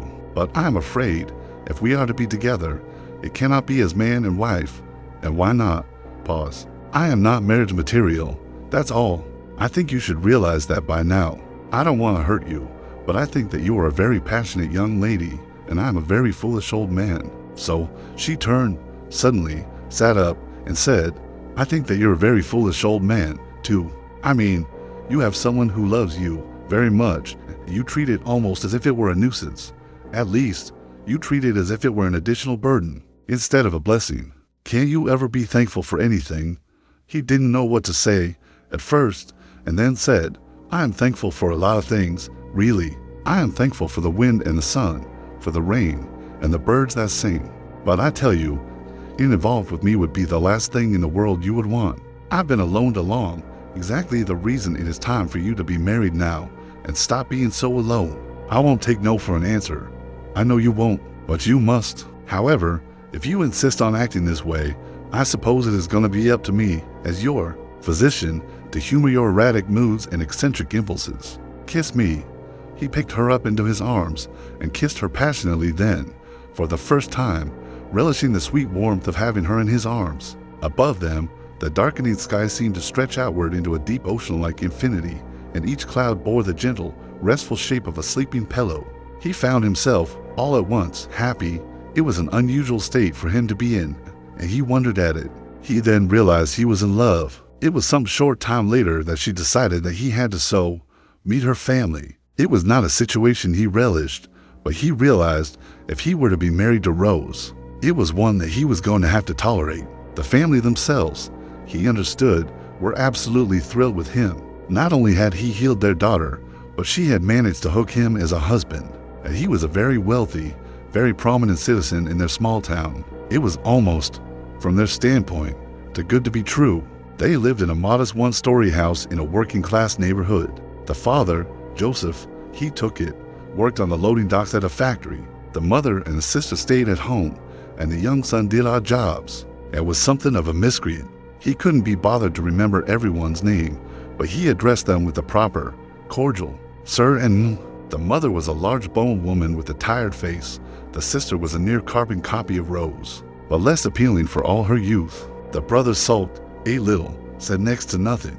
This last fact didn't bother him in the least, and, in fact, he later reflected that it made the whole evening that much more pleasant. The soup was good, full, and spicy. The father ate with a relish, wiping the fat lips under his waxed mustache, and looking for all the world as if he wasn't used to using anything other than his shirt sleeve to wipe his mouth. The mother was more mannerly, but still seemed a trifle put off by having someone with so lofty a reputation as himself seated at the table.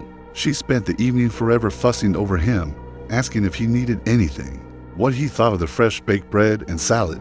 He was on his best behavior, and by the time dinner was finished, they all felt so comfortable with him that they repaired to the parlor to smoke and enjoy each other's company.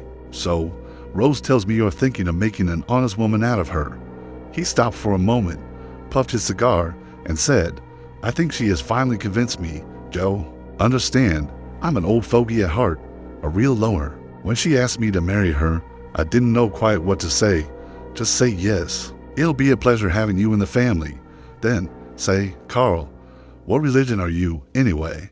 Silence. "I don't suppose I'm very religious. I've never really given it a lot of thought." "Well, you want to be married in the church, right? You're going to become a member?" "If you mean join the church, I hadn't really considered it." Rose and her mother exchanged glances, and she leaned over, patting his arm, saying, "He's just fine with the church, aren't you, Carl?" "I suppose so," he said, a little confused at the sudden turn of the conversation. "I mean, I'm not sure I really believe all that business about the death and rebirth and all that, but I suppose it does offer society something in the way of stability for people." Rose's father looked confused for a moment before saying, "Are you telling me you're an atheist, Doctor?" "An atheist? Well, I'm not sure. I guess I would label myself as something of an agnostic, if I was to label myself at all.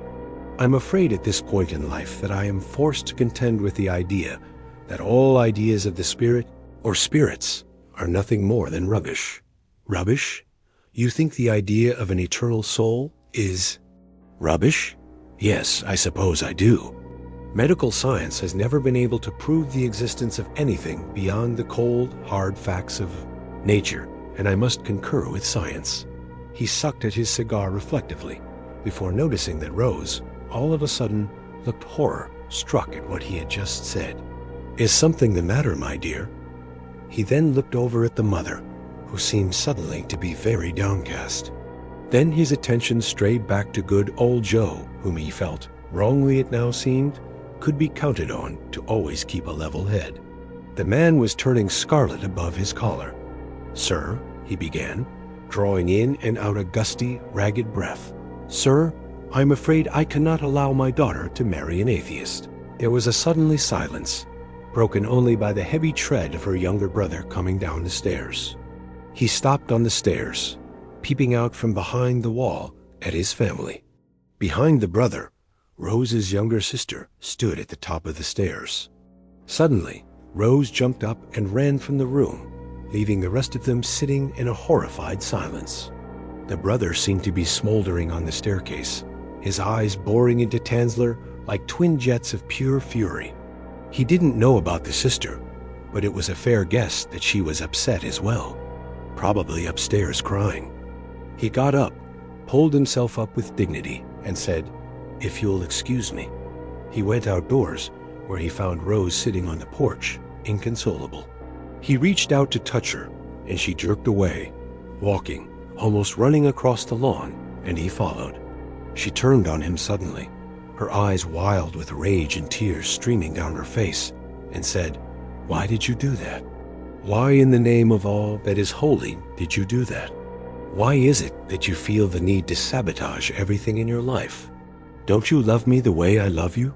He didn't know how to deal with this, and to be perfectly honest, he didn't really want to.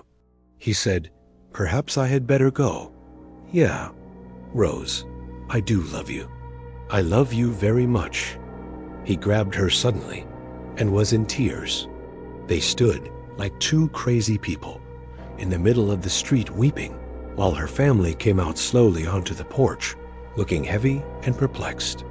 It was later, as they met in the park at sunset, that he noticed how drawn and old she seemed. Suddenly, she had been staring out over the water of the small pond as it created a prismatic shift of dazzling colored wonder in the last rays before twilight.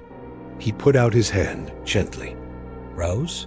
She seemed for a moment not to notice him, but stood very firm and erect, her strength seeming to grow out of some new place, centered in the innermost recesses of her being. Her face, he noticed, seemed to be working out the objective relative reality of some shifting internal vision. "So many faces," she whispered to herself, watching as the undulating rivulets of water winked in the flowing, dying streaks of sunlight. "So many tortured souls crying out for release. Can't you see them?" Suddenly, her head shot around, and she saw him, framed in shadow. Cold tears streaked down her thin cheeks, and then they embraced. He held her as madly and as passionately as he had ever held anyone, and felt her mouth open across his. But it was cold, and suddenly quite dark. Part 4. The angels, not half so happy in heaven, went ending her in me. Yes, that was the reason, as all men know, in this kingdom by the sea, that the wind came out of the cloud by night, chilling and killing my Annabel Lee. == Edgar Allan Poe. It was soon after this that Rose's condition began to deteriorate. It had started off with an increase in her nervous spells, and had culminated in several nights of intense depression and fear. Tanzler had hypnotized her several more times, but the sessions seemed to be losing their effectiveness. In fact, her family seemed to think they were making the situation worse. She goes to that lousy, phony head shrinker, and what happens? She comes back and she looks like death warmed over. You can't even talk to her anymore. She just shuts herself up in her room and cries all the time. Last night, she said she thought there was something clawing at her window, trying to get in. I tell you, if anything happens to her Imelda, I'm holding that quack responsible. During these moments, Rose's mother would simply cast her eyes down at the floor, busy herself with her knitting, and look worried. She would tell her husband, who had started coming home smelling of alcohol more and more frequently, that she would probably get over it. It was, however, a no-good situation all the way around. Her parents obviously would never approve of Carl Tanzler, and he, in turn, was as ambivalent in his affections toward her as if there was something wrong with his mind, as if he had a split personality. She was caught in the middle, feeling disgraced, confused, and abandoned. She began to grow pale and stopped eating. Depression gripped her every step, and she grew weaker, more silent, with every passing day. She had abandoned work, and her family simply took up the slack, nursing her in her increasing, baffling illness until she was a veritable invalid in her home. She left only for her therapy with Tanzler, and he knew that, eventually, that must come to an end. He had already decided that he would see her at her home if necessary, and he had already made motions to do so when he got the news that Rose had been committed to an asylum. It had rocked him to his foundations when her mother had called, but he swore that he would be around to visit, not really knowing when he could bring himself to do so. The experimental hypnosis had been going nowhere. She had failed to even be hypnotizable lately, and they had spent whole afternoons simply sitting quietly together in the deepening gloom of sunset. She often spoke now as if there was another malignant presence with her, and a suggestion put his teeth on edge. She might very well, he knew, have an inoperable brain tumor. He told her mother, who instructed him that appearing at the house was the last thing he wanted to do, that he wanted to visit as a concerned friend, and she relented at this, giving him the name of the private sanatorium. How did they afford it? He wondered. A small place about an hour's drive north. It was a dark, overcast day when he made the drive up to the Chester P. Holloway House, a 2-story building that housed, at most, 20 patients. Some of them suffered, he knew, from mental retardation. The rest could be counted on to be the same general assortment of neurotics, hysterics, Napoleons, and other delusional madmen. And his Rose would be there too. His Rose. He went up to the double door, tried the buzzer, and heard a grating voice through the intercom say, "Yes? Who is it?" "It's Dr. Tanzler. I'm here to visit my patient, Rose Steinmetz." Pause. There was a brief rattling of keys, and the door swung open.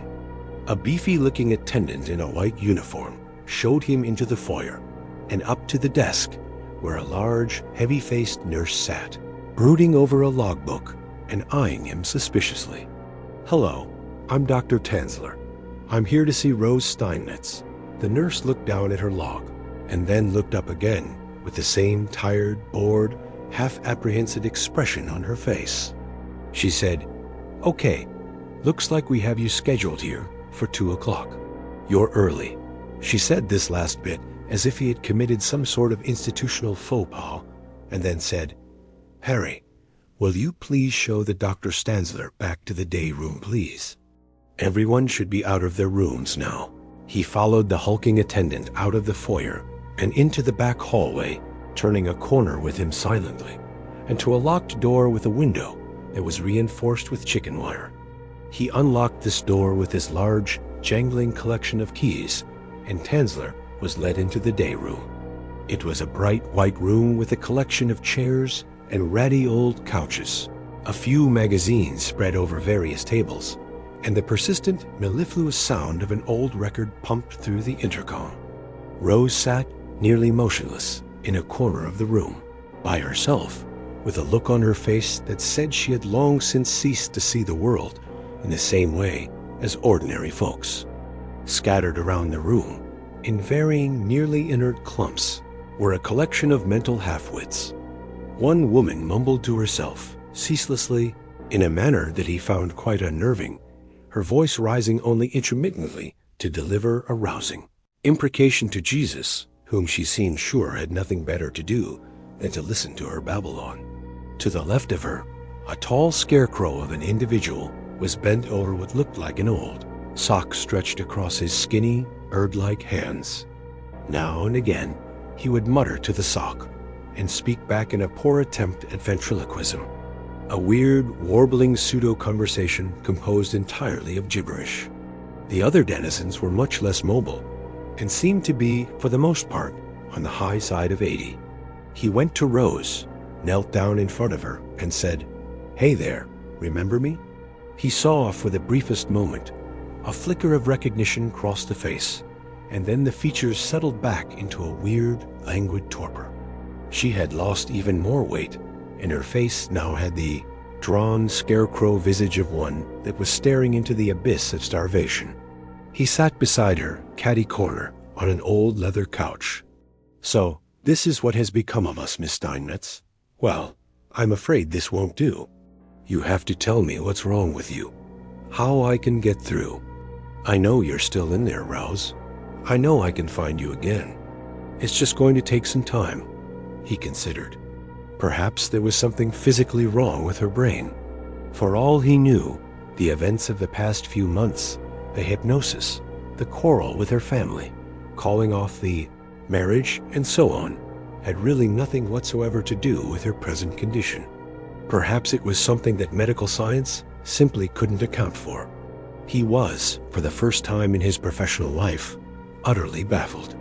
Rose, if you know who I am, will you please, at least, have the common courteousness to acknowledge that I've come a long way for you? Told you once, I think, I would go to any length. Well, and I guess I made a mess of things in that respect, but I am here now, and I'll fight for you as long as it takes."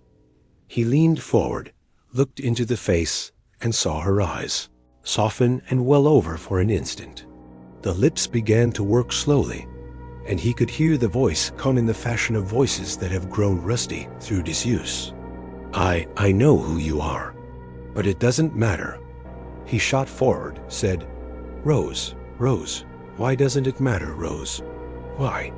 I love you, and you love me. Why doesn't it mean a damn?"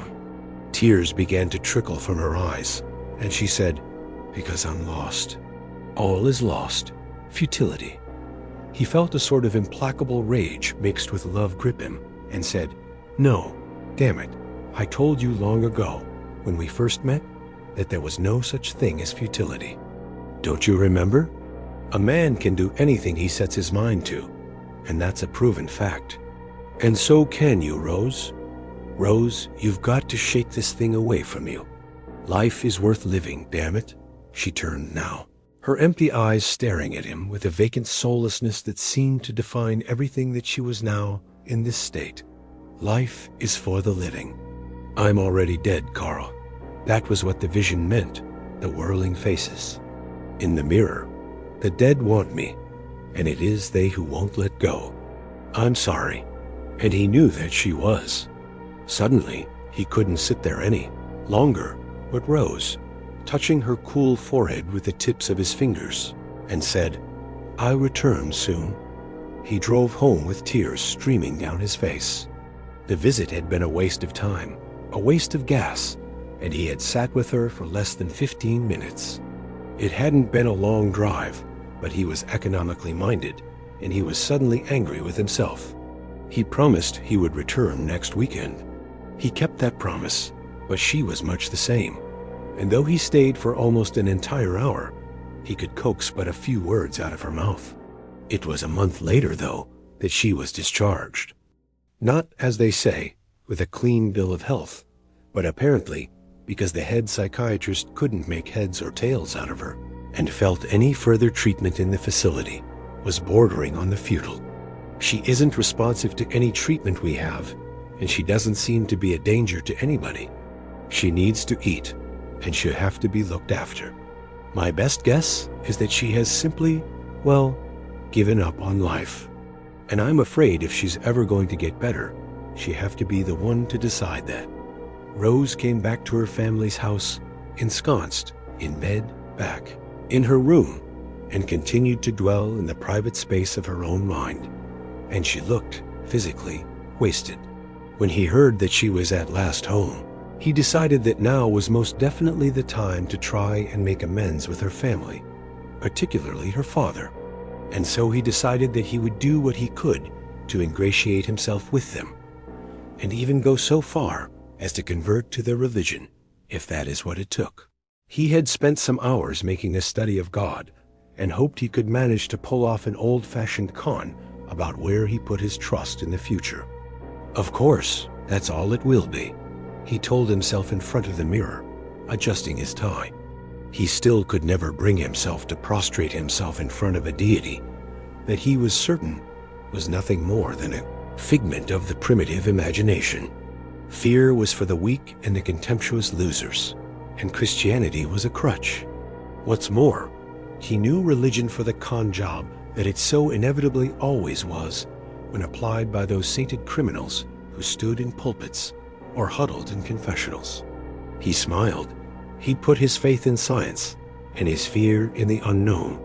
He had called with just a quiver of apprehension, knowing that Rose's mother would be the one to pick up the phone, and in fact, hoping that it was so. The father would be out at work, and that was good too. The mother, as most women he found, was the easiest to work on. "Hello, Mrs. Steinmetz? This is Carl Tanzler." Silence. "How do you do, Dr. Tanzler?" "It's been a while." She spoke slowly, her voice a murmur of cold hostility. He jumped ahead, anyway, saying, "Yes, it's Tanzler. You must know, I visited Rose in the hospital while she was there." "Well, listen, I've been doing some thinking and some searching, and I think I've been wrong about a great many things, really. And I would like the chance to tell you about some of those things. I would also like to see her, if that's at all possible." There was a long silence. "Then you can come over in an hour. Bill won't be home until 5, and I need time to straighten some things up. Just be gone before he gets home. He can't stand the sight of you." He heard the receiver click, and the phone went dead from her end. He hung up the receiver, feeling a little better for having accomplished something, finally, and suddenly realized that he was going to have to make this play good. The best. He was playing for the life of his beloved. He got to the place scarcely 30 minutes later and knocked, feeling his pulse quicken a little as the door was opened and the drawn, haggard features of Mrs. Steinmetz filled the dark crack of the doorway. She said little in the way of introduction, but motioned him inside. He fancied that he could instantly feel the deep gloom of the place and shuddered inside of himself. He was followed, he thought, up the stairs by the mother, and he turned, holding his arm out as if to ask, "Is this the room?" when he realized that Rose's mother was still downstairs. He walked to the door at the end of the hall, which was slightly ajar, and looked inside. On a spare bed, in a room that seemed curiously devoid of anything that might be accorded as warm or friendly, Rose's brother sat on the edge of his bed, his back turned to the door.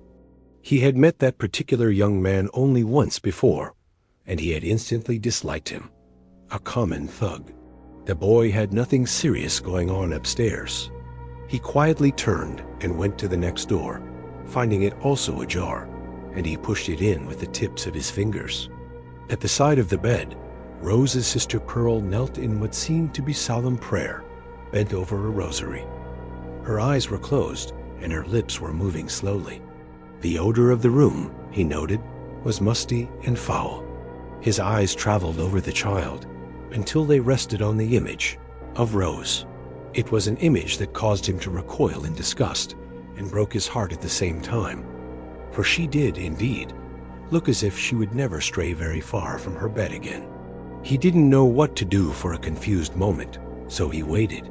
The girl finished her prayer, turned her head slightly, and looked startled, for he had approached so quietly, and she was so deeply in prayer. She had no idea he was standing at the door at all. "Oh," she said, putting her fingers to her lips. She knew very well who he was, and the shock of seeing him suddenly before her must have sent her a little off balance. She got up from the rug unsteadily, saying, "Did Mama let you in?" "Yes. Well, as you can see, there has been no improvement with her for quite some time. It's almost like some sort of dreadful fever, but she never gets any better. She raves, and when she is not doing that, she goes on and on about death, about being dead. Doctors say it's all in her mind." And with that, the young girl leaned over and grasped her sister's frail hand. It looked large and bird-like in her own smaller, darker hand, and he suddenly realized that Rose, if she survived, this would be old before her time. Between both palms, a small crucifix hung at the end of a rosary. She suddenly rose, turned, and walked from the bedroom, leaving both of them alone. He turned to Rose, lifted her hand in his, found the icy frailness of it to be unnerving, and then bent on one knee to peer into the wasted face. "Rose," he said to himself slowly, "forgive me.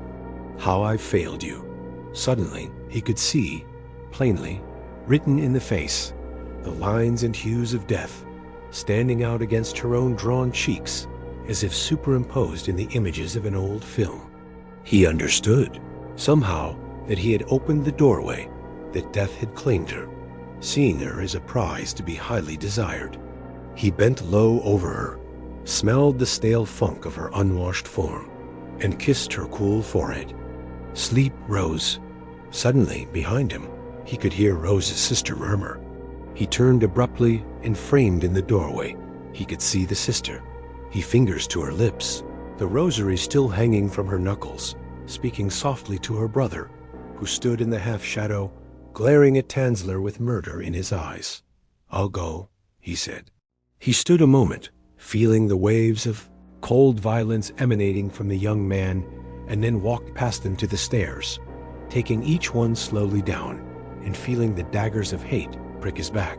He stepped out the front door, onto the rickety old porch, and into a sunlight that did little to warm the chill that had settled, like a sickness, in the center of his bones. He had slowly drifted to sleep, the sonorous, slow tones of the eulogy still ringing, like a haunting lament, in his ears.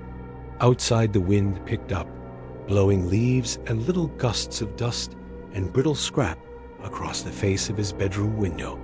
He lay in bed fitfully, exhausted, yet unable to let himself sink downward into the healing balm of slumber. When he did, momentarily, fall off to sleep, his dreams were a short, brutal shock of nightmare that stabbed him back to consciousness rudely. He sat up, feeling the tendrils of loneliness and timeless self-pity lick his skull. He had vowed to himself that he would see himself through this difficult period without the aid of narcotics or tranquilizers.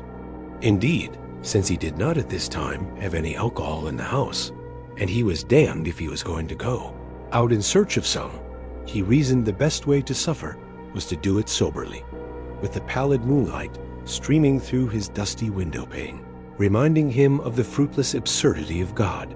So this was it, eh? To love and lose again and again, and to always remain, fundamentally, alone. He hugged himself, feeling the chill upon his being. Tonight he, himself, felt like death. He quickly drew on his robe and went downstairs, hearing naught but the tick of the insistent clock, marking off the paces of time. Below him, the staircase fell away into a pool of shadow as he slowly descended, knowing that time and darkness and life itself waited for no man.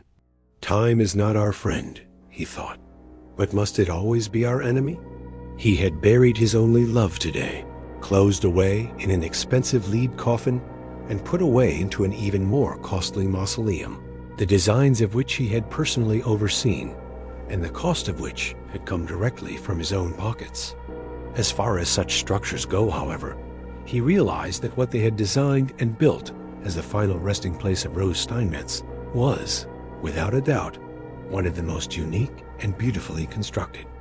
It bore a wonderful double door set with thick stained glass, elaborate scrolling work upon the metal frame, and inside was decorated as warmly as any young woman could ever hope for. The vault, inside of which rested the coffin, bore a golden plaque and 2 sconces on either side, where flower could be placed. Above, a beautiful portrait, rendered by a professional artist, hung in an ornate circular frame. It bore the image of her to perfection, captured forever in the bloom of a youth she would always know. One could sit on one of 2 facing davenports, and there was a beautiful low table between them, upon which rested a silver tray and empty tea set. Of course, these particular cups would never be drank from. The porcelain teapot would never hold actual steaming water within, would never whistle to signal it was ready to water the contents of a cup. But she had liked her tea, and so it was. Perhaps the strangest item was the great heap of toys, chiefly dolls, that had been brought in by mourners and placed in the corners of the tomb. These were from childhood acquaintances at first, later from sympathetic individuals who had read about the tragedy in the paper. Now they rested in a heaped pile, the more elaborate and elegant specimens posed carefully aside from the rest, with rag dolls thrown in an assorted bundle. These children's relics would weather the gloom and darkness and dust and mold within, day after day, year after year, decade after decade, until centuries had passed, and even he would have, long ago, been consigned to the ashes of infinity. Beneath the portrait, beneath the gilded plaque, of course, was the stone vault, in which had been placed the coffin, in which reposed the body of his beloved. The sacred remains, or at least, he held them to be sacred, if he was at all honest with himself, had been autopsied, but it had been to little avail. The cause of death was finally ruled as suicide, out of sheer bafflement, as much as anything else. The amount of drugs in her system did not seem to warrant a ruling of accidental overdose, nor could any natural cause of death be determined conclusively. The coroner, Dr. Petrovich, simply shook his head in wonder. Never, in his 20 years of investigating sudden deaths, had he seen a young woman that had simply died through sheer boredom with existence. It's a neat trick, he later reflected over drinks with a colleague. One for Ripley's. Let's hope it's not catching. Already, he planned on writing an article to be published in a professional journal. Rose, he reflected grimly, would attain a kind of immortality in the august pages of the literature concerning human death. He had sat by himself in the little mausoleum that day, trickling tears pulling heavily down his cheek, mixing their saltiness and the dryness of his lips and throat. He had brought a bottle of cheap liquor with him, had filled one of the teacups to the brim, and downed a swallow, choked, and then pulled small sips from the bottle. The setting sun had colored the insides of the shrine a pale orange, creating a shadow show of dim light and pools of gathering darkness. The dolls slept in their heaped mounds and posed in their indifferent positions, oblivious to the passage of time and the accumulation of dust upon their dainty surfaces. The tears began in fervid earnest now, and he crumpled upon the sofa, holding his gray head in his hand, secure in the knowledge that no one could see him in this vulnerable infantile state. Here he was alone, with the dolls, with the darkness, with his beloved. He slowly sat up, unwilling to let himself fall asleep from drunken exhaustion, and be found later by the undertaker, or, God forbid, a policeman. He still had some dignity, he supposed. He stood up shakily and stumbled toward the stone vault, placing his shaking fingers upon the cool marble surface. He looked up, and directly above, the cool portrait eyes of Rose Steinmetz met him in the darkness. This final image of her, too, remained seared into his brain for the remainder of his days. Well, no, damn it. It was not enough. He caressed the cool marble, willing it in his frustration away, reviling it as an impenetrable wall between himself and what he desired, what he loved. He could feel energy tremble below his fingers. Strange. He pressed his palms tighter against the stone. He then pulled his hands back quickly, as if the surface of the stone had suddenly scorched them. He shook his head. No, it must simply be his imagination, or the drink. His exhaustion and grief, and a combination of other factors had conspired to play tricks with his mind. He slowly moved his hands back to the stone, and then pressed again. Suddenly, he hissed, low and gutturally, and his eyes began to bulge. It was unmistakable. Below the stone, one could feel it. Very faint, but unmistakable as a pulse through the saws of the palms, and gaining strength through the tips of the fingers. It was the beating of a still warm heart. Faint, but increasing in vibration the longer he held himself there. He felt a tremor move through him, and suddenly he was shaking from head to toe. For one mad moment, the thought that she had been buried alive came upon him like a mania, and he fought the urge to push the heavy marble lid back from the vault and open the casket to make absolutely sure that Rose was dead. Then his reason returned, and he stumbled out of the tomb, shutting the doors behind him rather too quickly, securing the lock, and promising himself that he wouldn't return for many, many days, if ever. But he knew for certain that he would never honor this particular promise, would in fact be unable to. He had quickly and erratically driven home, the effects of the intoxication making him, occasionally, swerve. But he managed to pull his car into the garage sure enough, slammed the door behind him, and went into his study to brood in the darkness, to drink more, and to administer to himself a powerful opiate, the effects of which he needed to help stifle the sensations of grief and vacancy that now eclipsed him, that were stifling his being. True, it had given rise to a morbid reverie of images the likes of which had haunted his tumbling nightmares, until he felt himself amidst the darkened contours of a vast, dim room. About him, as he crept on dreaming feet forward, he could see everything here as a representation of the ornaments and accoutrements of death and its celebration. Tables became coffin lids, urns and vases were filled with rotting flowers and ash. The wall was decorated with memento mori, and skeletal remains decorated the mantel beneath a portrait of Father Time, as an immense grandfather clock of ancient age droned out the hour. Before him, lolling behind the filmy sash that covered an elegant window looking out over a gray, turgid world, he could see a faint female figure began to grow in the gently moving curtains. Moving, not because of some wind. There was no wind here, and there seemed damned little air, but with a kind of strange animate life, the likes of which could only be guessed at. Disembodied, he moved over the rotting surface of the room, awash in the swirling motes of dust and matter which danced upon the cold gloom, and went to the woman. Her face, her porcelain white face, held the pale, painted beauty of a graven image. So delicate and perfect in every rigid contour, he felt like he would like to take that face into the center of his being, etch it upon his consciousness in silver, and preserve it forever. Then he saw the terrible majesty of that beauty, and he was afraid. He bent to kiss the lips, separated only by a thin, filmy wisp of drape, and they were cold and lifeless. They felt like raw, rubbery meat, and he pulled away, causing her to suck inward a little hiss of breath. She began to swallow the thin drape, her throat bulging with the effort, the sickening rasp of her suffocation echoing miserably through the great, dim confines of this place that was neither life or death, but was both.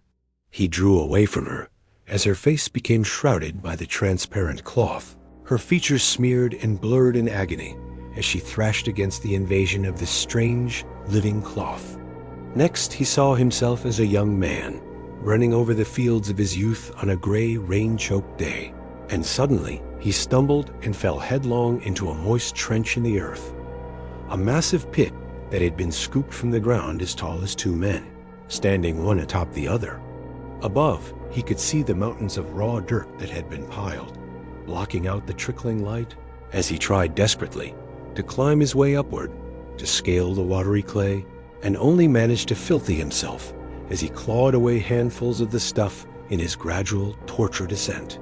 He then heard a moist, crackling sound beneath him, and a smell the like of which threatened to overpower his senses wafted upward to his nostrils.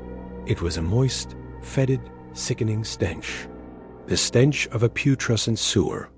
The smell of old earth giving up its contents in one vomit of noxious, gaseous rage. Below him, he could see the floor of the pit begin to bulge outward.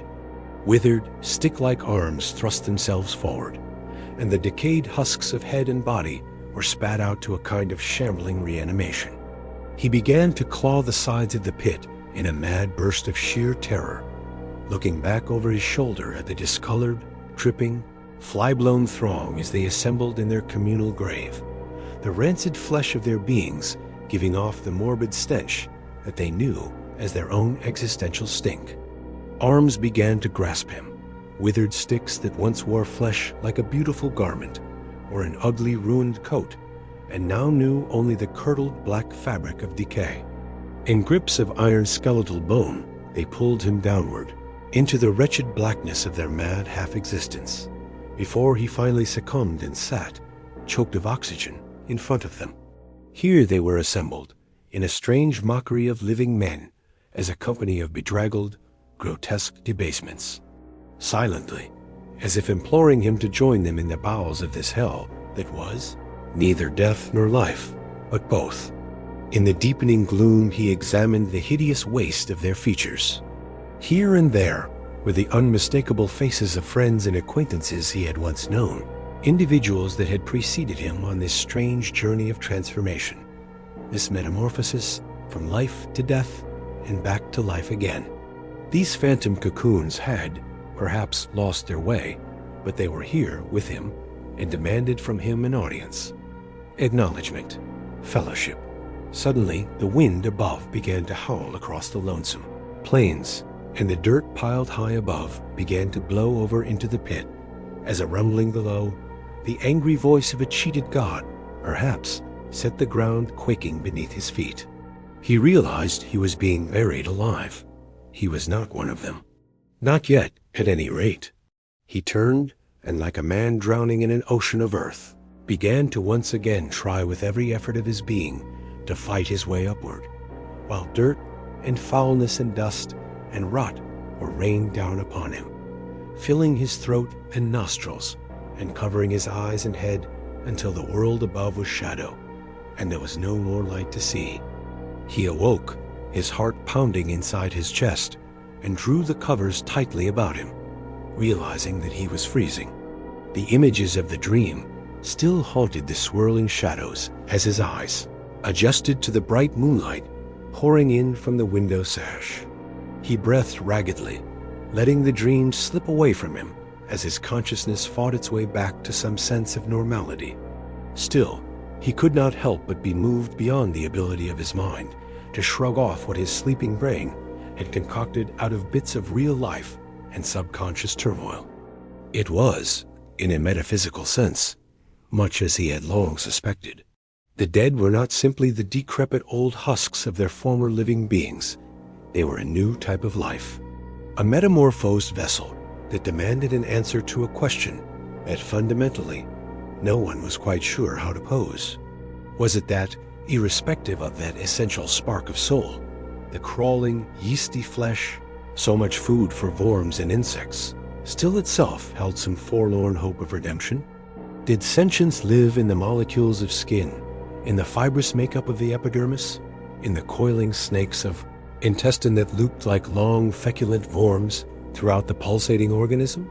Perhaps that was what the dream, what his reality, was now trying, desperately, to signify to him.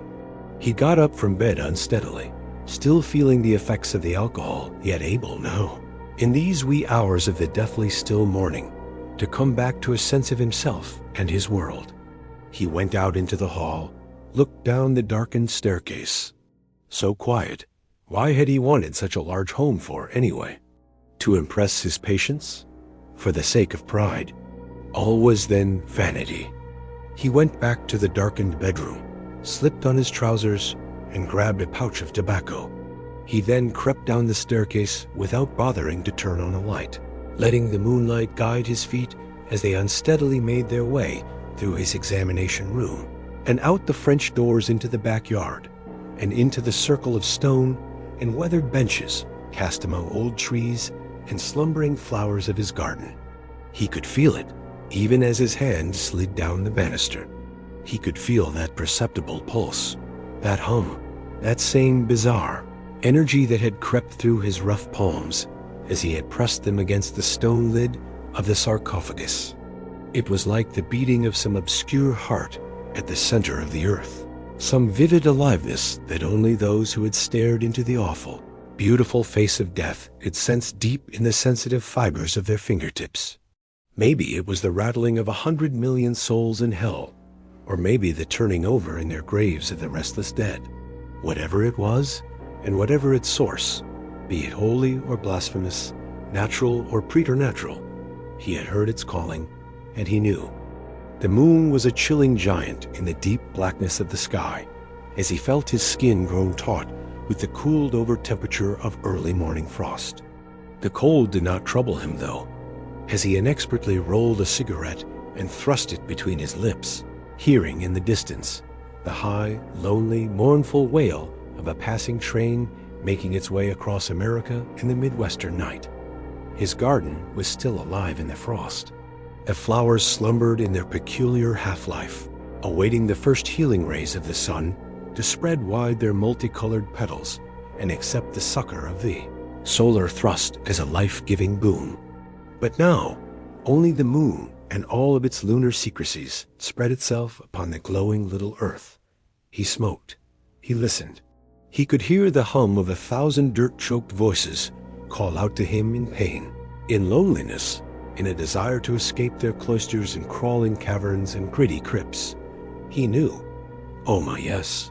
Whether it was the alcohol, his increasingly disturbed and near-hysterical psychological state, or the morphine he had allowed to plummet him further into the sacred, tranquil river of dreams and nightmares, of somnolent fantasies and turgid, apathetic wakefulness, he knew that they were, indeed, calling him.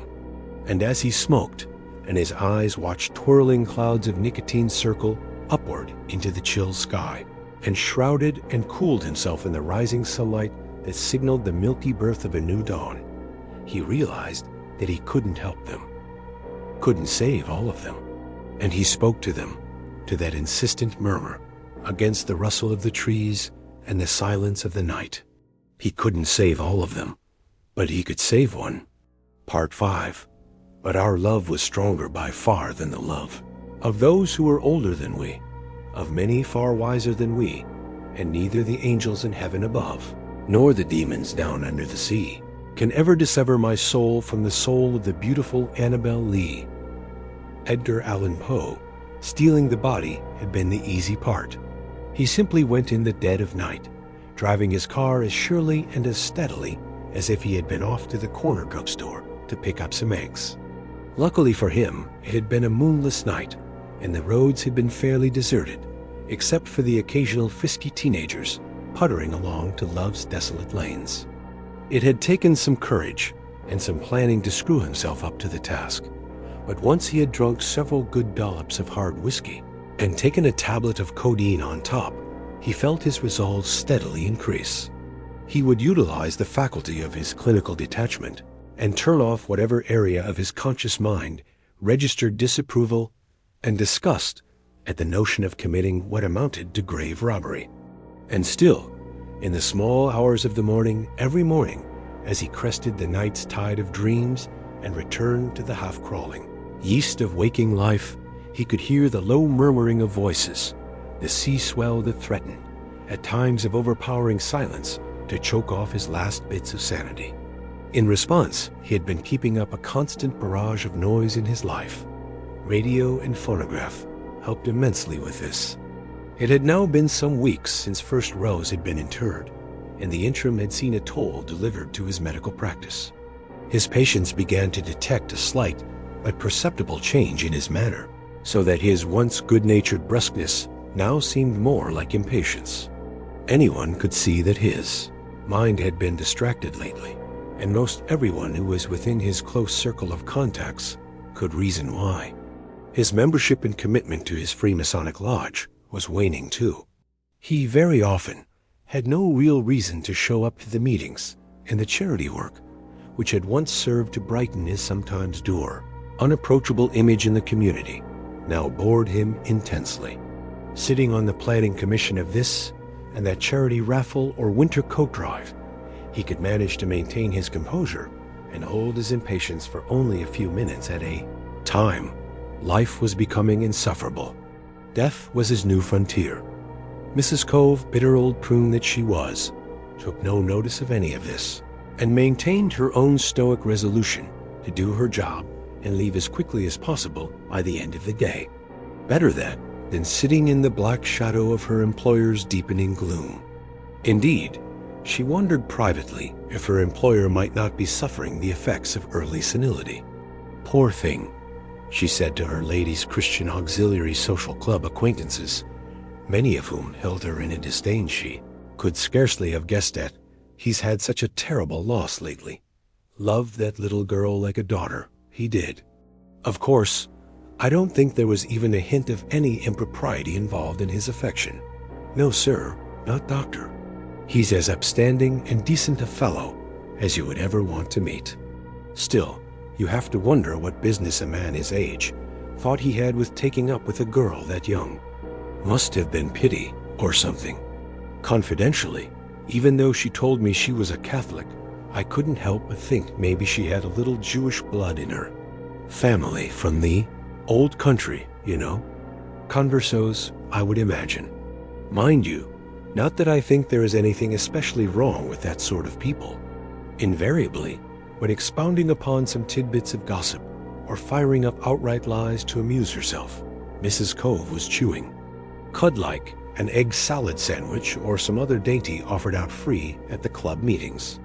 She typically helped herself to as many as she liked, much to the chagrin of the other ladies. However, most of them eventually decided it was no special loss to run short of eau d'oeuvres during the meeting, as the sight of Mrs. Cove chewing was enough to deaden most of their appetites anyway. But he knew that in a city as small as Marion, Indiana tongues were bound to wag. Oh, well, it was all the same to him. If he had lost interest in his practice, in his social obligations, and even, eventually, in the company of the living, it made little difference. His savings and investments were considerable. His body felt alive with the sensation of new possibility, and he knew his mind was sharper than ever. More so, now it could seek out that small sound, that strange frequency from which the dead spoke still, with rotted lips, their tales of loss and love and the grave. It had been with some trepidation that he had first slid back the heavy sepulchre stone with the aid of an old crowbar to reveal the casket waiting, cocoon-like, inside. His hands trembled, his breath blew before him in the desolate dark. He had brought an old hooded lantern with which to see by.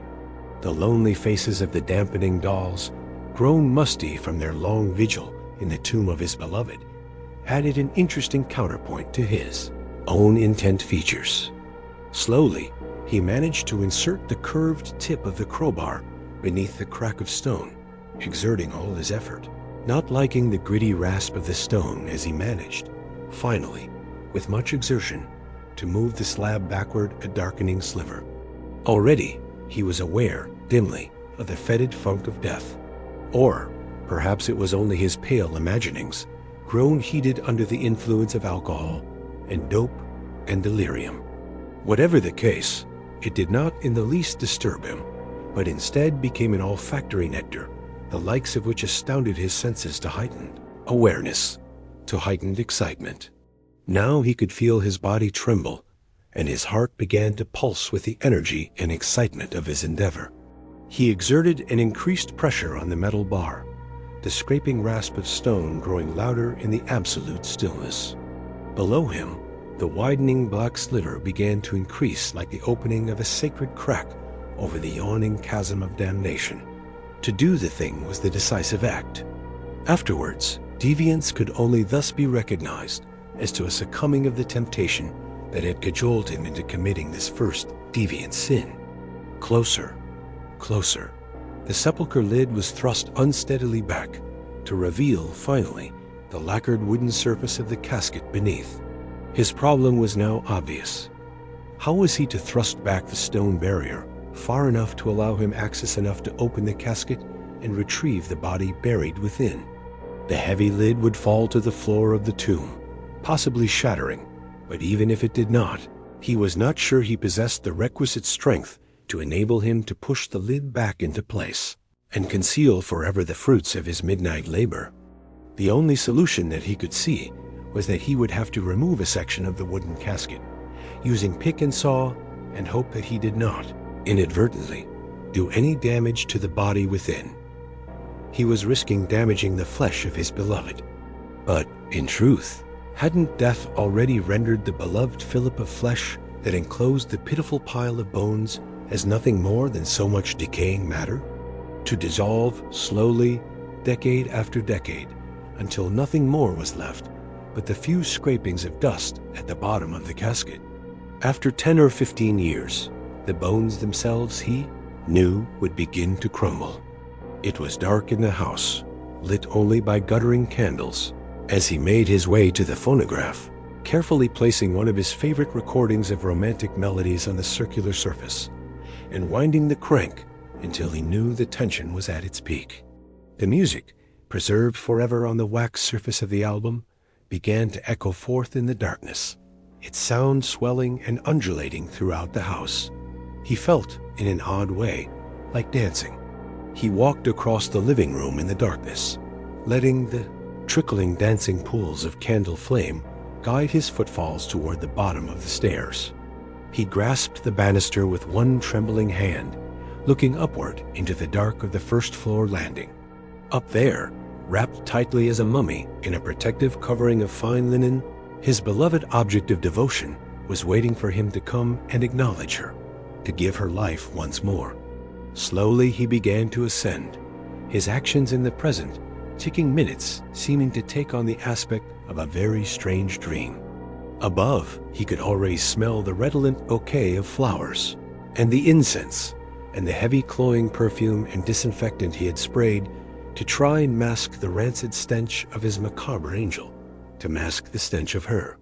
The room was a dark, dancing shadow show of lighted candles, and below him, he could hear the music spin its web of enchantment into the darkened recesses of this space that, tonight, was his and his alone.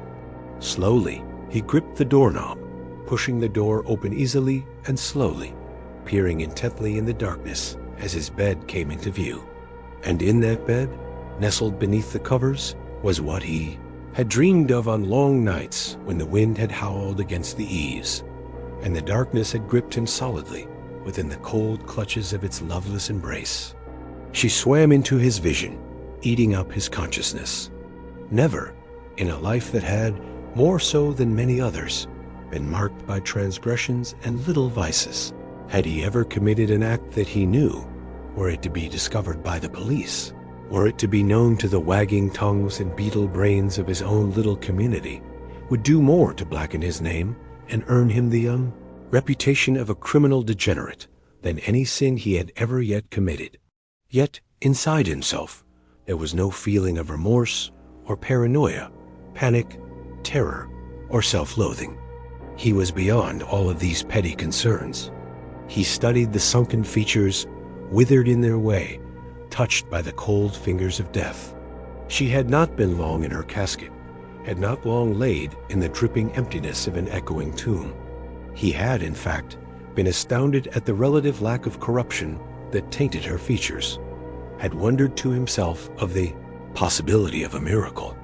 After all, the incorruptible cadaver of the departed saint was a cornerstone of the Christian faith. Now, leaning over her, grasping her stiff, cold hand in his own, he knew that, indeed, decay had disgraced her beauty, indeed, rendering the loveliness of her angelic features a shadow of their former glory. The mouth, which had been stitched tightly closed, was withering with decay, and the cheeks had taken on a hollow stiffness that accentuated the skull beneath the corroding skin. So, now he could stand here and grasp the bony, clammy hand, and knead the poisoned flesh between his own fingers, and see for himself the slow ravages of time played out on the face that the angels stole from him. The eyes had begun to sink inward, the cheeks were hollow, the skull beneath the skin was reclaiming the form. Did worms crawl yet in her belly? He didn't think so. "I would have moved heaven and earth for you, my love," he said, speaking to her finally, not liking the absolute stillness as the phonograph paused between musical numbers. He supposed he wanted to dance. That would be a comic grotesquerie to top everything, he surmised, suddenly smiling coldly. The candles flickered around the room, a sudden draft threatening to extinguish them, to leave them both shrouded in a darkness that was threatening to engulf his mind as he stood there considering what he had accomplished this evening. He was exhausted, bone-tired to be exact, but his eyes refused to stop seeing the sacred form they now beheld. Tonight, he would lay next to her, his arms encircling the dead flesh to breathe life back into the machine. Wasn't the body a machine? Wasn't it a vessel? A sacred vessel? Hadn't he seen in a vision that the soul, once departed from the body, was freed, not only itself, but the physical form as well? Hadn't the dead come to him, seeking understanding, seeking relationship, seeking communion? So many centuries moldering in the grave. They demanded more. They would of it. The living would see, in time, that the putrid multitudes and dry dust and faint echoes from the afterlife were calling out, beyond space and time and reason, for friendship, for inclusion and love. He began to slowly undress. It would, he knew, be a long while before he could accustom himself to the sickening sweet stench that arose from Rose as she lay beside him. It was already overpowering, despite the cautions he had taken, and yet, as he extinguished the candles, as he slipped beneath the cool covers with the woman he loved and would always love, throughout all eternity, as his quivering fingers reached out to touch the dead husk and finally embrace it and encircle it and hold it stiff, lifeless from rapturously against his own, he began to realize that the reek of death was its own perfume, beyond even the sweet, husky smell of flowers withering in the midnight black. A pulse of energy electrified his form, and he could feel life grow between them, as one, as he plummeted below into fathoms of blessed sleep. It was some short time later, curled next to her in silence, that he began to have his vision of awakening her from death's dismal grasp. It was not that the smell of the body unduly troubled him. Even as he had prepared her finally for this final station, he had made sure to spray the body and bed and room down with disinfectant, and for the past several days had been collecting various bouquets of roses, cultivating an elaborate, multicolored garden around the bed. He would be cautious to change the sheets, but there was a high, sickening stench, held only somewhat at bay by disinfectant, perfume, and flowers, that he found, at the very least, somewhat uncomfortable. He knew he would tolerate it, no matter how offensive or overpowering it eventually became. The first several days had already elapsed, and she lay like a pathetic broken thing, sending up clouds of stench and drawing a steady stream of flying insects that he was bound to chase around the bedroom with a spray pump. He would, he assured himself, be meticulous with the care and propriety of the bedding. It would be necessary to forestall an infestation of carnivorous pests. How long would the careful craft of the embalmer preserve her in this, admittedly, diminished state? He didn't know, but even now, with her lying cold and sickening sweet beside him, he could tell that the features were already slipping. Oh, the work of the mortician had been top-notch. He had made sure to select the most reputable funeral home for the interment, had been incredibly impressed with the lifelike image of her, motionless in her repose, as her family and friends mourned in the relative gloom of the funeral parlor. A soft, pink light had been thrown from an overhead on the casket, adding a further surreal touch to the proceedings. It seemed then as if she could have stirred, sat up in her loveliness, and climbed from the casket to soothe away the sadness of her parents.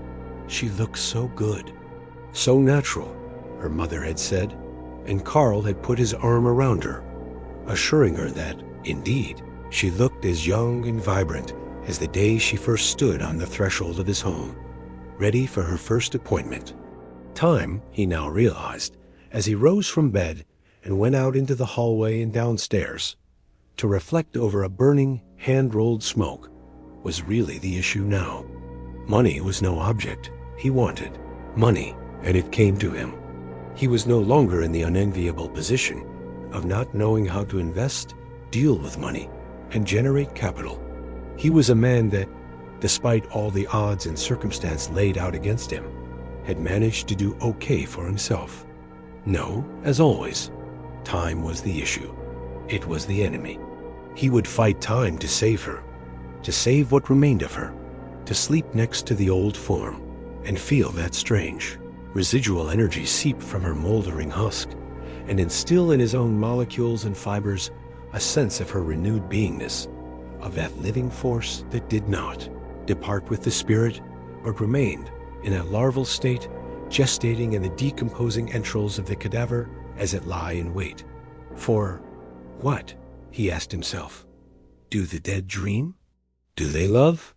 The first act, the very first, was to ensure the preservation of the flesh to the best of his ability, to preserve a semblance of form, to maintain the final image of Rose as long as possible. A brilliant man had once told him that the general rule regarding decomposition of freshly embalmed cadavers was that the less exposure to the outside air a body suffered, all the better.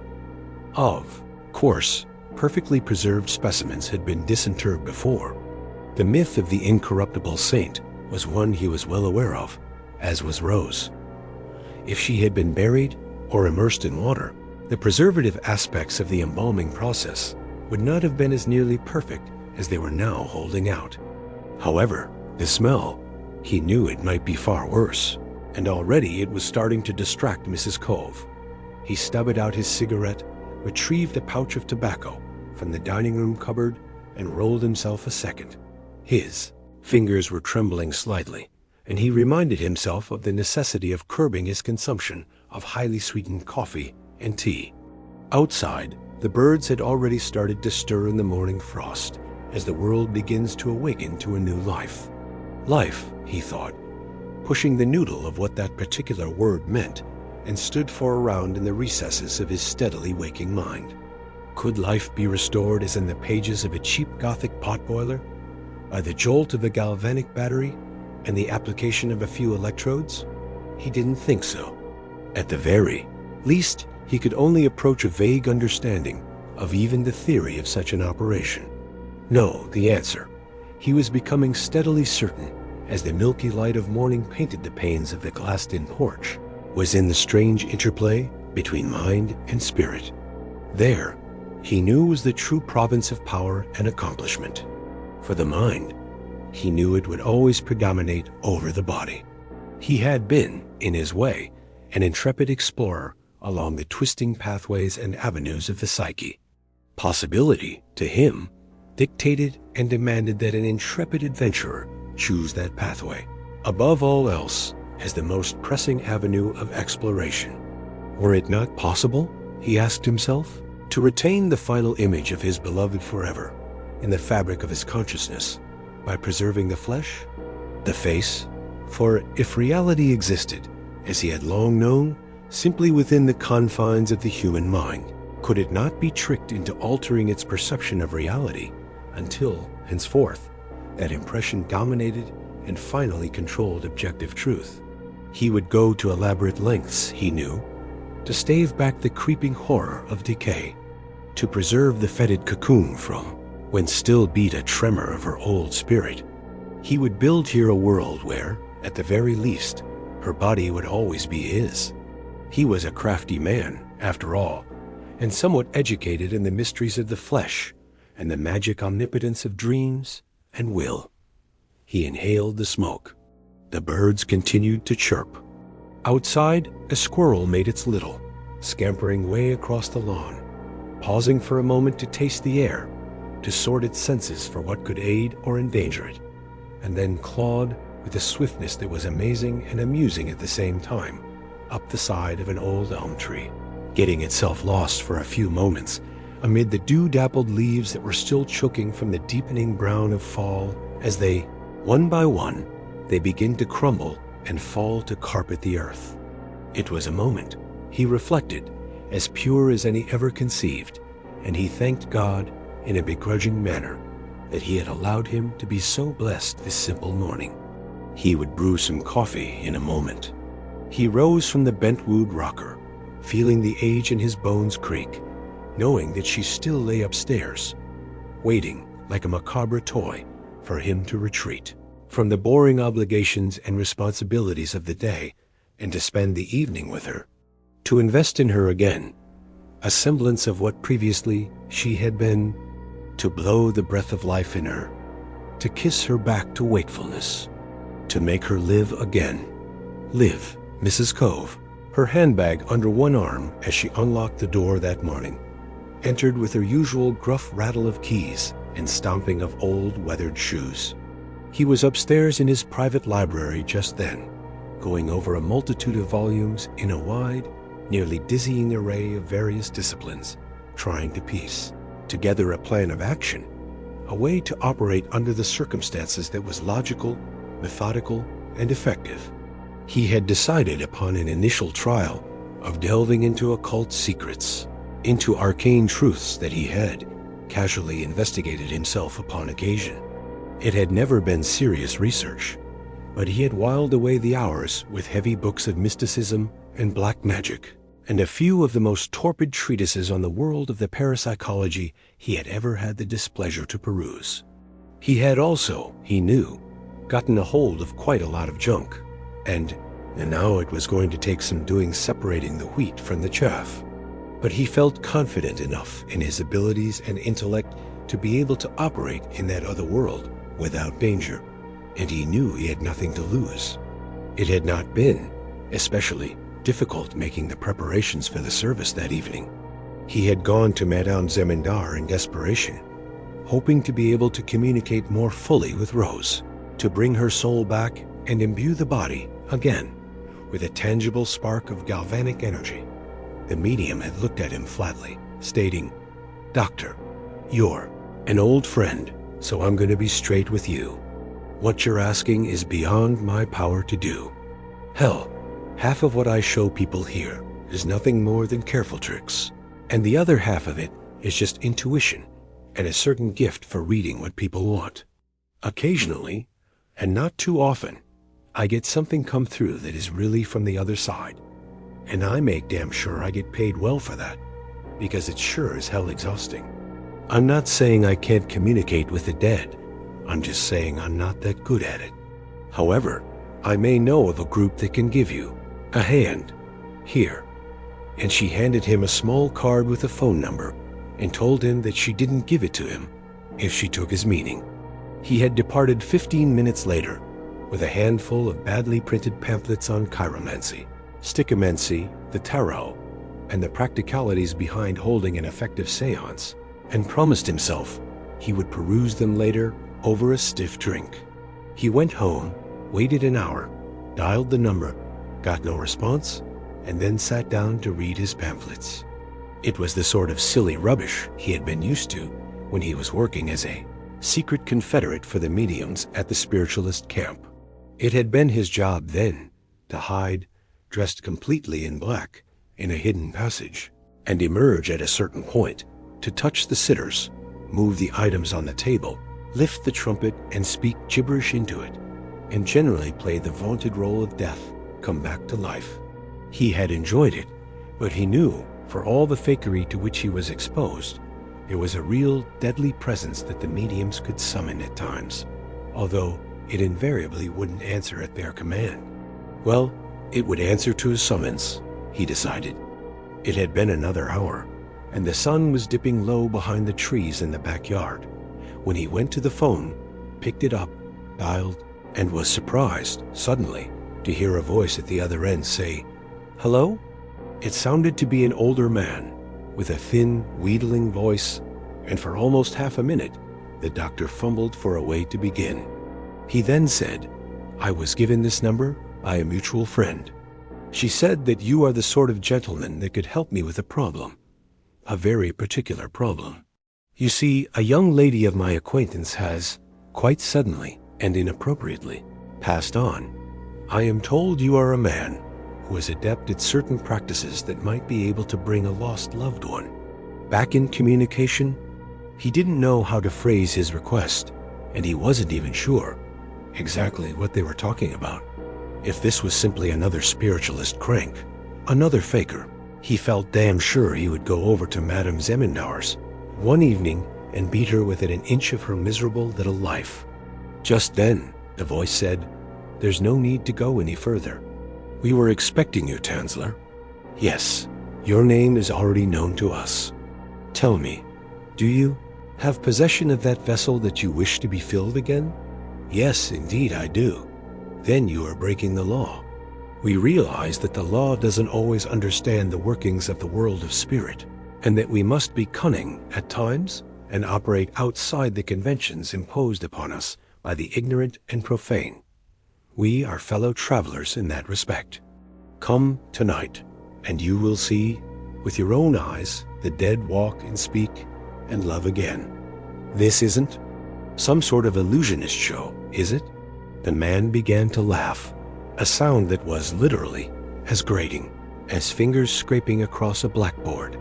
He said, "God forbid, sir, you insult us. We are the true mediums, necromancers. Do you know what that term implies? I know what it means to some, not to you. I'll be there. What's the address? Bring an offering? All right. What sort of car do I drive?" The questions continued for a short time, and then he hung up without a goodbye. It didn't seem appropriate when ending a conversation with a man who promised that there was no reason to ever say goodbye again. The hours seemed to crawl by, and he could feel his sense of worry grow. He had swallowed a morphine caplet, but it had done him little good. Outside, he could see the sun begin to dip beneath the trees. He went to his personal safe, hidden behind a picture of an old whaling schooner in his study, and took out a few $100s in gold coins. The rest he tied up back in the burlap sack in which he kept them, and closed the lid of the safe again, twirling the combination lock and replacing the portrait of the schooner. One day, when he had enough, he would take Rose with him across the ocean, find an island, and settle down as king of his own domain. But that was for many years from now. Until then, he would try every avenue he could think of to restore that spark of life that had so unjustly been torn from her breast. And tonight, he would begin his investigation of the twilight world of resurrection in a new and active way. He prepared to leave, went to the garage, opened the door, got in his car, and sped away, making sure to get out and close the garage door tightly first. He had, all things considered, a morbid fear of the possibility of intruders. He had been given directions to a remarkable 2-story pink house of incalculable age that rested atop a hill on the outskirts of town. It was, by the look of it, a private residence for a person of some means, and outside, along the road, he noticed there were a number of cars parked, continuing up the drive. Immediately, he didn't like this. He knew that such an assortment of vehicles was a dead giveaway to cops. But he parked and struggled up the walk, his heart hammering a little faster as he stepped up onto the porch. Everything was fresh and tidy, if old, and he placed his hand on the brass knocker, giving it a resounding slap against the door once or twice. Suddenly, the curtain behind the fanlight opened, and a small A portion of a face peeped out. The door swung open slightly, and an older woman cleared her throat and asked him, "Are you Dr. Tanzler?" "Indeed I am, Mom," he said. "Madame Zamindar sent me. May I come in?" The woman stalled for a moment, looked him over, and then said, "Why, of course. Enter freely of your own will, and leave some of the happiness you bring." It was the strangest greeting he had ever heard, but he walked in, noting at once the heavy musk of incense and flowers that seemed to waft in from rooms beyond. They were in a sort of foyer next to a staircase. Upstairs, he gathered, would be the ritual chamber. The house was heavy in shadow, with the exception of a few random beams of sunshine that seemed to break through the chinks in the black curtains. She led him to a sort of lounge down the hall, and he walked in, all eyes turning upward as he went in slowly. It looked like a surreal variation of his own waiting room. A great fat woman in a bad dress sat glumly in a plush red chair, overlooked by an imitation Greek statue. There were a few random men, some standing in a group smoking, who turned to evaluate him, talking amongst themselves. They were well dressed, but looked like hoods to him. One of them was carrying a briefcase. He sat down in a wooden chair and was soon joined by one of the men carrying a briefcase.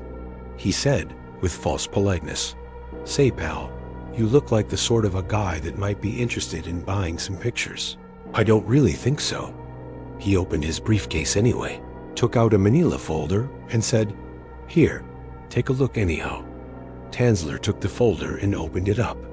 Inside, there were a number of large photos of a young woman in various states of undress. In one of them, she was being forced to copulate with a large canine. Her eyes were dim, drugged, hollow pits, and obviously, behind the dope, she was disgusted and terrified of whoever was there forcing her to pose. He handed the envelope back, his stomach churning, and said, "No, thank you." "You sure, pal? I got even better ones. Ones that make these look tame.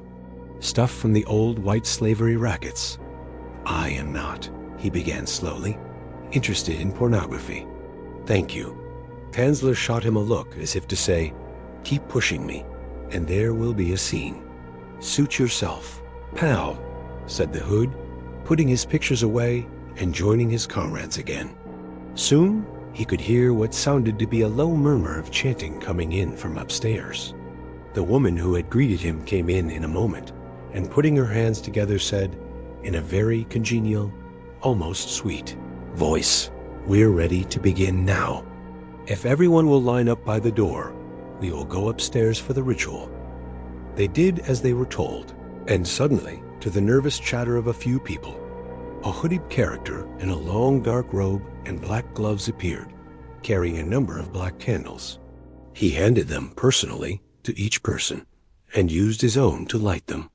They were each instructed to hold them in their left hands, and as the lights were extinguished downstairs, and the heavy musk of scented smoke began to waft in a thick cloud, downstairs, the little woman in black led the procession up the staircase and through the library into the ceremonial chamber. Beyond was a darkened room, lit only by the omnipresent black candles and heavy with pungent, reeking incense.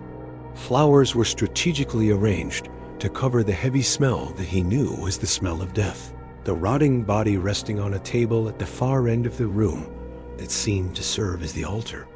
It was presently covered with a white sheet. On either side, a black candle burned, and on a small table at the side, a sword and a silver. The chalice rested beside a book. There were a number of robed, hooded worshippers already present in the room, still chanting solemnly in a strange language that he at first took to be Latin, but then realized was mixture of that and another tongue that was unfamiliar to him. The rest of them took their places in a semicircle around the room, still holding their dripping candles. The man he had spoken to on the phone, or at least that's who he guessed it was, suddenly emerged from a side door, and the revelers increased their chanting as the high priest took the podium in front of the altar, picked up the sword, and raising it above his head, proclaimed, "In the name of Satan and Lucifer, I command the infernal forces from beyond to come forth and do my bidding. Hail, Shaitan! Hail, Lucifer! Hail the morning star!" Suddenly, one of the hooded men stepped forward and whisked the sheet away from the altar. As the high priest, whom he was later to learn was an immigrant from the East, although the man had no discernible accent, turned and lifting his sword, intoned, "We, the walkers of the primrose path between heaven and hell, command the dark forces to move amongst us, to reanimate this body so that we may communicate with our fallen comrade, walker of the path of darkness and thrice blessed sister witch, whose fair head is bowed at the feet of the great beast to do his bidding forevermore. Hail, Lucifer! Hail, Azrael! Hail, Betty!" This was intoned solemnly 4 times as the high priest turned to the cardinal directions on the compass, commanding forth dark forces that he himself must scarcely understand. Though the room seemed to grow perceptibly colder and darker, Tanzler could feel his pulse begin to quicken. Anyone could see that the body on the altar was dead. Of that, there could be no possible doubt. It was rotted to the point where it seemed positively skeletal, and the smell was really wretched. masked only partly by the flowers and incense. Above it, a perfect pentagram outlined with Hebrew letters, and fitted in the center with the literal skull of a goat, watched over the devilish ceremony with black, staring eye sockets, drinking in the shadow that seemed to grip the room in a real, palpable sense. The corpse on the table was that of a middle-aged woman. Just looking at her, nude, decomposed, exposed before the eyes of these mad, profane souls, left him feeling doubtful if this was what he wanted to have performed on his beloved Rose. But what if it really worked? What if these blasphemous fools really could restore life, or at least a strange shadow of it, to the dead? It would be worth his time, at least staying and seeing where this mad charade ended up. Soon, the revelers had reached an orgiastic state of chanting and ecstasy, and had stripped off their robes to reveal the nude bodies of a fairly attractive group of young men and women. The people he had come up with from the lounge below were suddenly agog at the spectacle of an orgy commencing on the floor in front of them. The hoods, he noticed, were tickled with the imminent thought of pleasure. One of them whispered, "What a scene! Man, I sure hope these dames let us join in on the festivities." The high priest turned, and waving his sword across the altar, commanded, "Awake, arise, move, and appear. I command you, in the names of Hecate and Baal, Asmodeus and Kutu, arise. Arise, arise, arise," moaned the maddened throng. He began to beat his fist upon the altar, keeping time with their chanting as somewhere in the darkness a hidden confederate intoned a gong. Suddenly, from below, Tanzler heard footsteps rushing up the stairs. The door swung open. It was the old woman. "Get this mess cleaned up now. The coppers have just pulled up. We're being raided." And that, thought Tanzler abysmally, was just about all he needed. There was a pounding at the door, and then the thing was kicked in. "Police! We've got the place surrounded." Suddenly, there were feet pounding up the stairs. Tanzler turned, saw the high priest bound forward into the darkness, and followed him. It was a sliding panel, hidden to look like a part of the wall, and Tanzler forced his own bulk inside, while the high priest attempted to shut the door on him.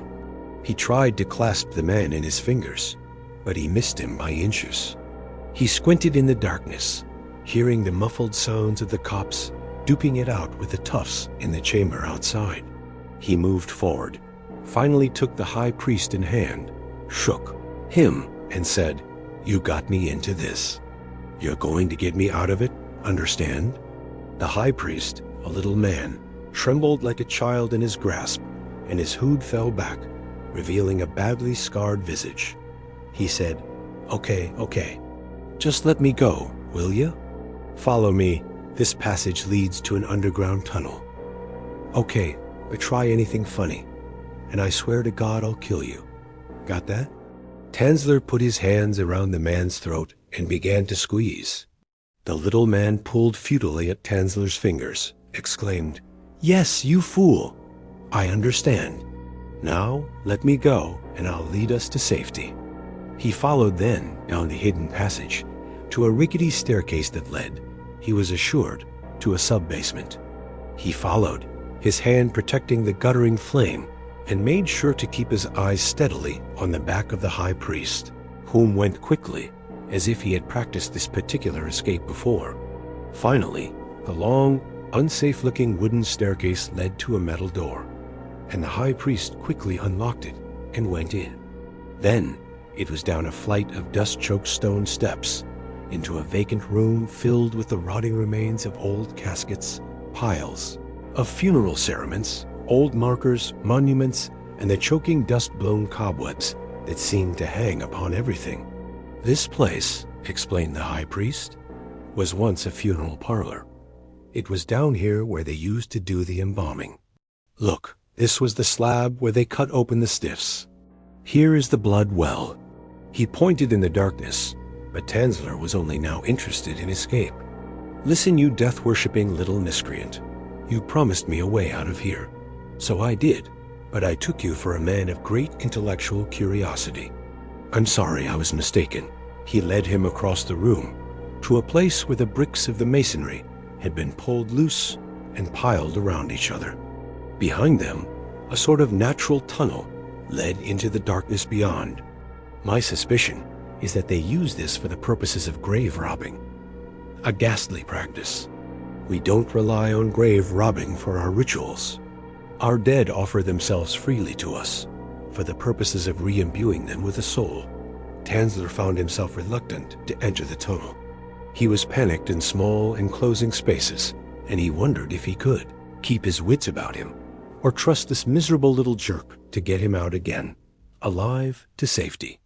Right now, all he wanted to do was lay in bed next to Rose, to hold her cold flesh and dream of happier days. Is it safe? Depends on how you define safe. It's safe enough for our purposes. Of course, if you'd rather take your chances back upstairs. No. You go first. I had intended to. Put your candle out. From here on out, we crawl straight to freedom. Come on. And with that, he got behind the man in the tunnel and began to crawl. Part 6. For the moon never beams without bringing me dreams of the beautiful Annabel Lee. And the stars never rise, but I feel the bright eyes of the beautiful Annabel Lee. Edgar Allan Poe. It was a frightening experience for him, and it took every ounce of effort he had just to maintain his composure as they crawled across the filthy earth in total darkness. The high priest, who had initially seemed rather talkative, became more quiet and somber the farther in they got, and this made Tanzler nervous too, as any human voice was now appreciated as a stabilizing reminder of life, while he crawled under the ground like a worm. He was a man of iron will, though, if nothing else, and he maintained his sanity even in the midst of morbid fantasies of being lost forever or buried alive in a cave-in. It's just a bit further now. You said that a while ago. How do you know we aren't going around in circles or something? Because this tunnel goes straight in one direction only, to the mausoleum in the old cemetery by the bridge. We should be there in 2 shakes now, if only we hurry. And he hadn't been lying either.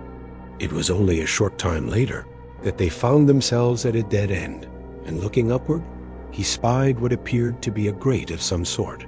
Finally, Tanzler could smell the regenerating waft of fresh air fill his nostrils, and he flicked his lighter as the high priest pressed outward against the rusted barrier above. It gave with a yielding creak, and he pushed it aside easily, the rusted metal scraping against the stone floor above. Filthy, both men finally crawled to freedom, in the midst of a large stone room that looked like it had not been entered in many years. There were a row of what looked to be furnace doors to one side, and the high priest said, this was the old crematorium. It hasn't been used in decades. We'll be all right here for a little while. We're safe now. It's night, and no one comes down here ever for any reason. Locals believe it to be haunted. Is it? Let's just say that there is truth behind every old legend. Now, who do you think it was that tipped off the coppers to our ritual working? I haven't the foggiest. Hey, you're not accusing me, are you? Not bloody likely, considering you just crawled through hell behind me to get away. At any rate, we will regroup and move on. Now, as soon as I manage to free my associates. If I can free them, what would be the charge anyway? In this town, the only crime is believing something different from your neighbor.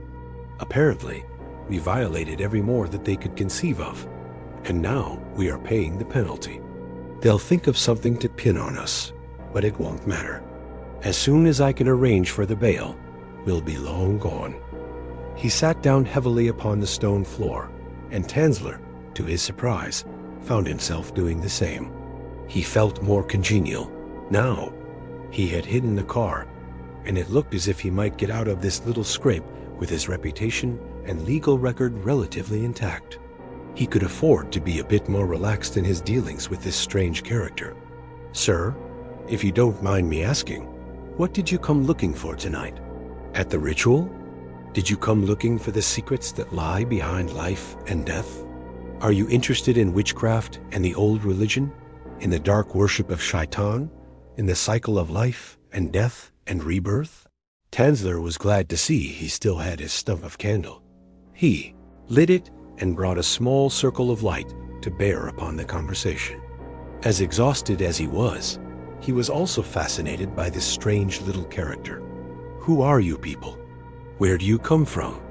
And would what I saw tonight really have brought that body back to life?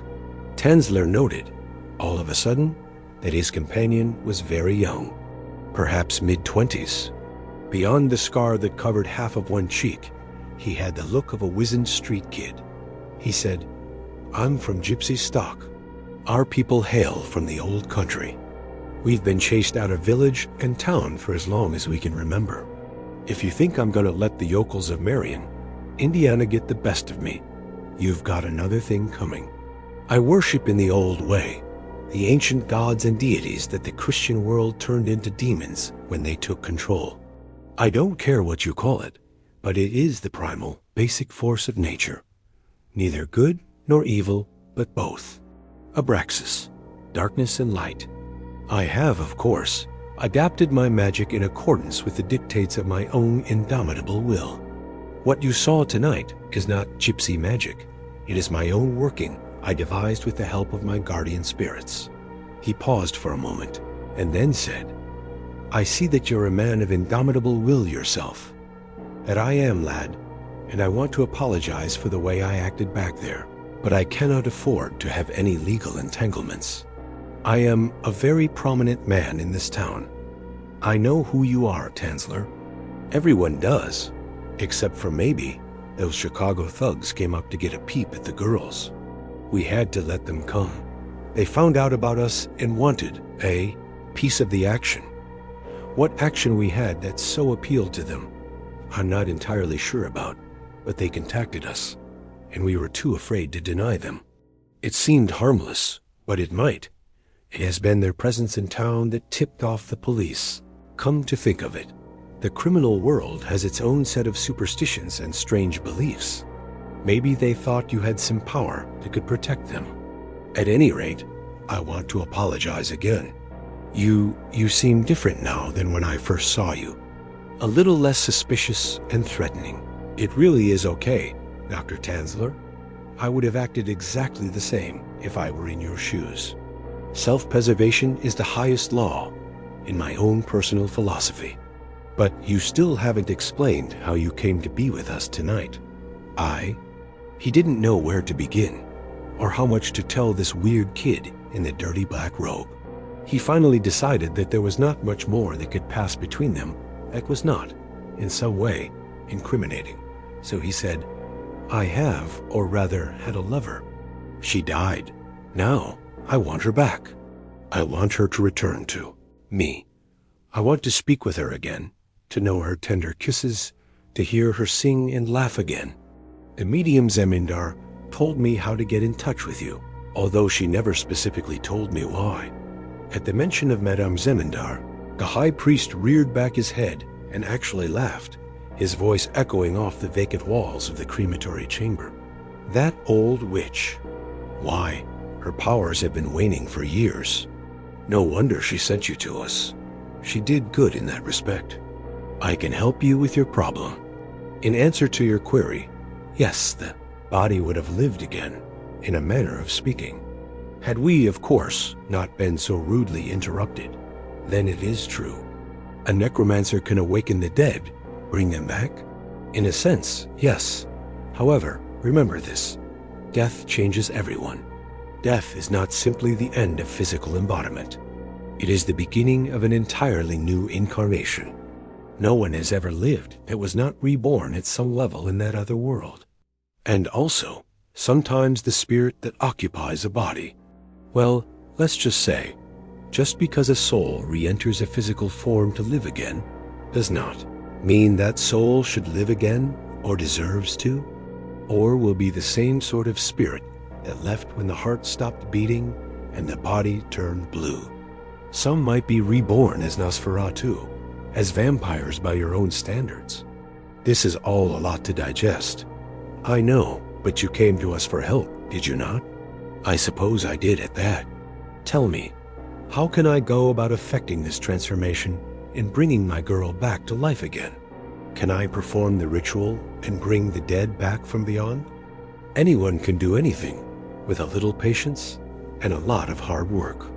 Tell me, can you suspend your rational faculties for a short period of time, enter into an altered state of consciousness, and really believe that you can, and do indeed, perform miracles? I can do anything I can set my mind to, if that's what you mean. Not entirely, but it is a good attitude to have. No, what I meant was that if you want to effect this transformation, if you really want your girl to live and be again, then you must, yourself, stop believing in death. How? By being reborn to death. By surrounding yourself with death. By immersing yourself in the fantasy of death and rebirth.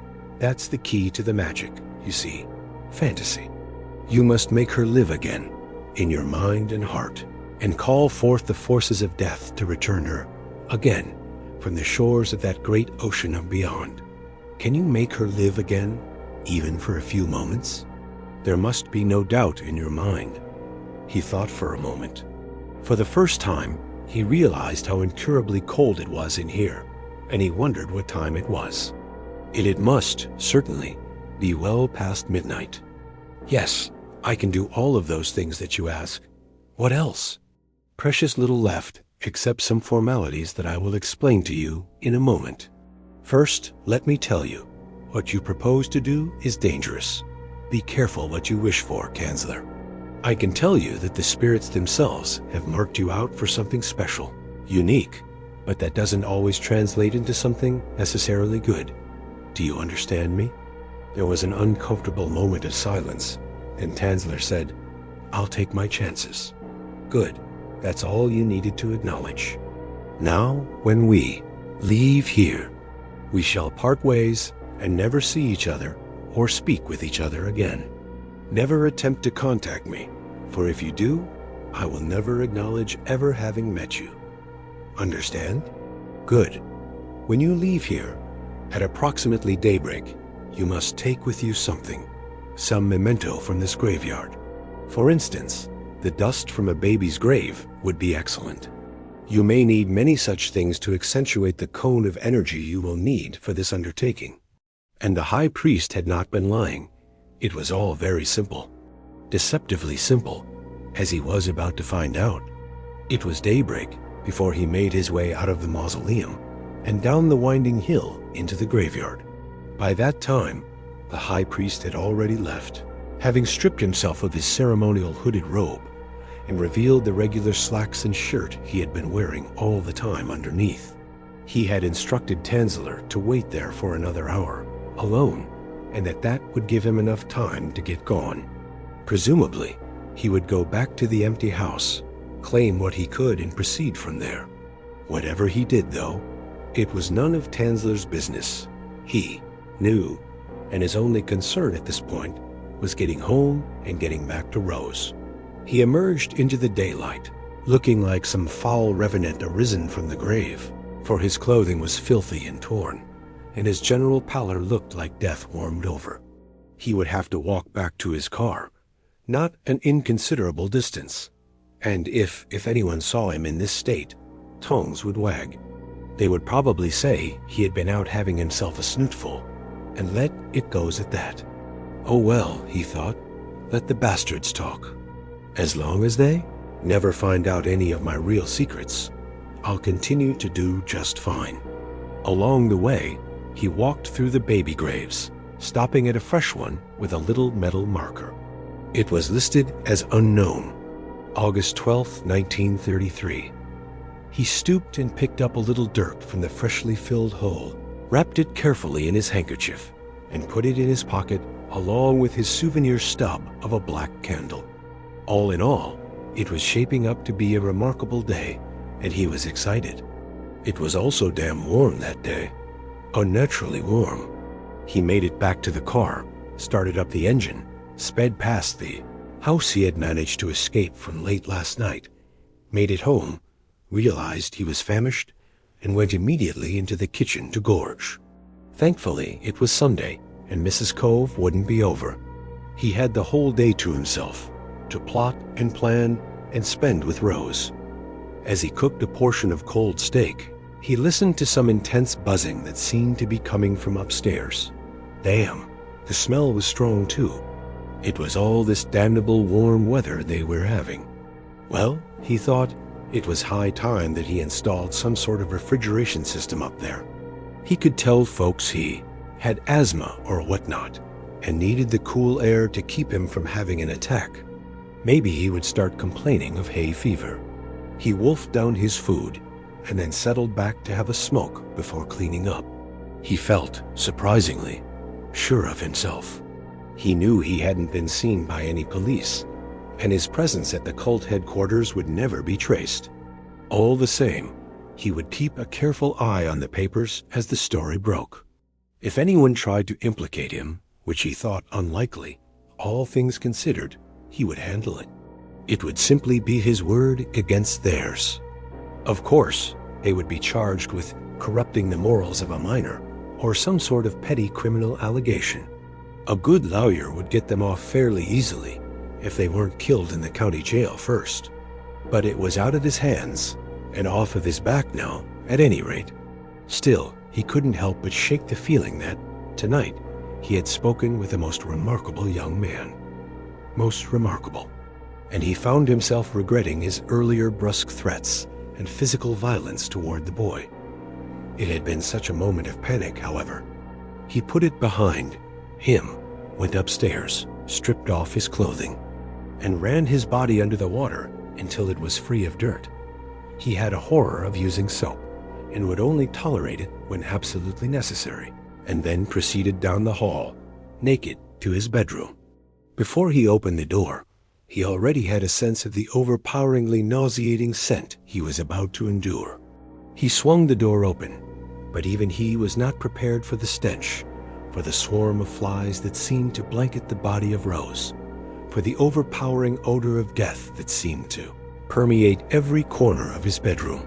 He ran to the window, opened it, and then wondered if that might not, under the circumstances, have been the wisest thing to do, as it would almost certainly draw more flies, and the stench would waft out up and down the street for all to know.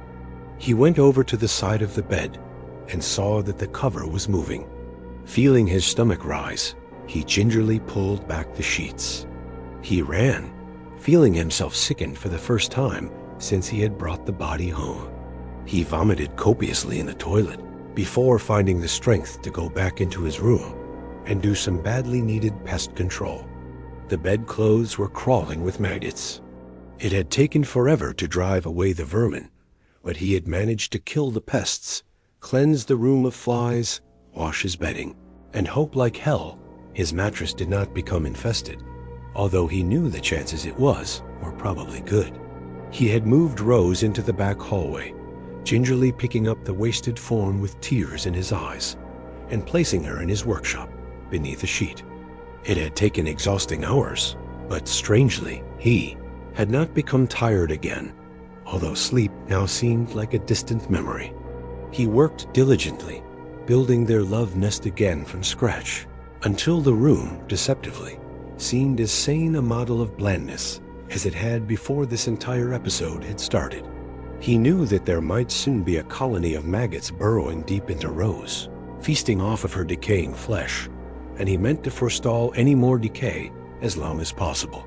But how to do it? He knew, instinctively, that it should be ritualized, and the high priest had told him as much. He wondered what materials could be used to simulate skin, to add luster again to the eyes, to recreate a devastated human form from the bottom upward. He would need makeups, possibly some wax. It was something that adhered solidly to the skin, and he had always loved the cool, easy feeling of touching wax when it had dried on the surface of his finger. It had a liquid warmth, a sort of burning itch while it cooled upon flesh.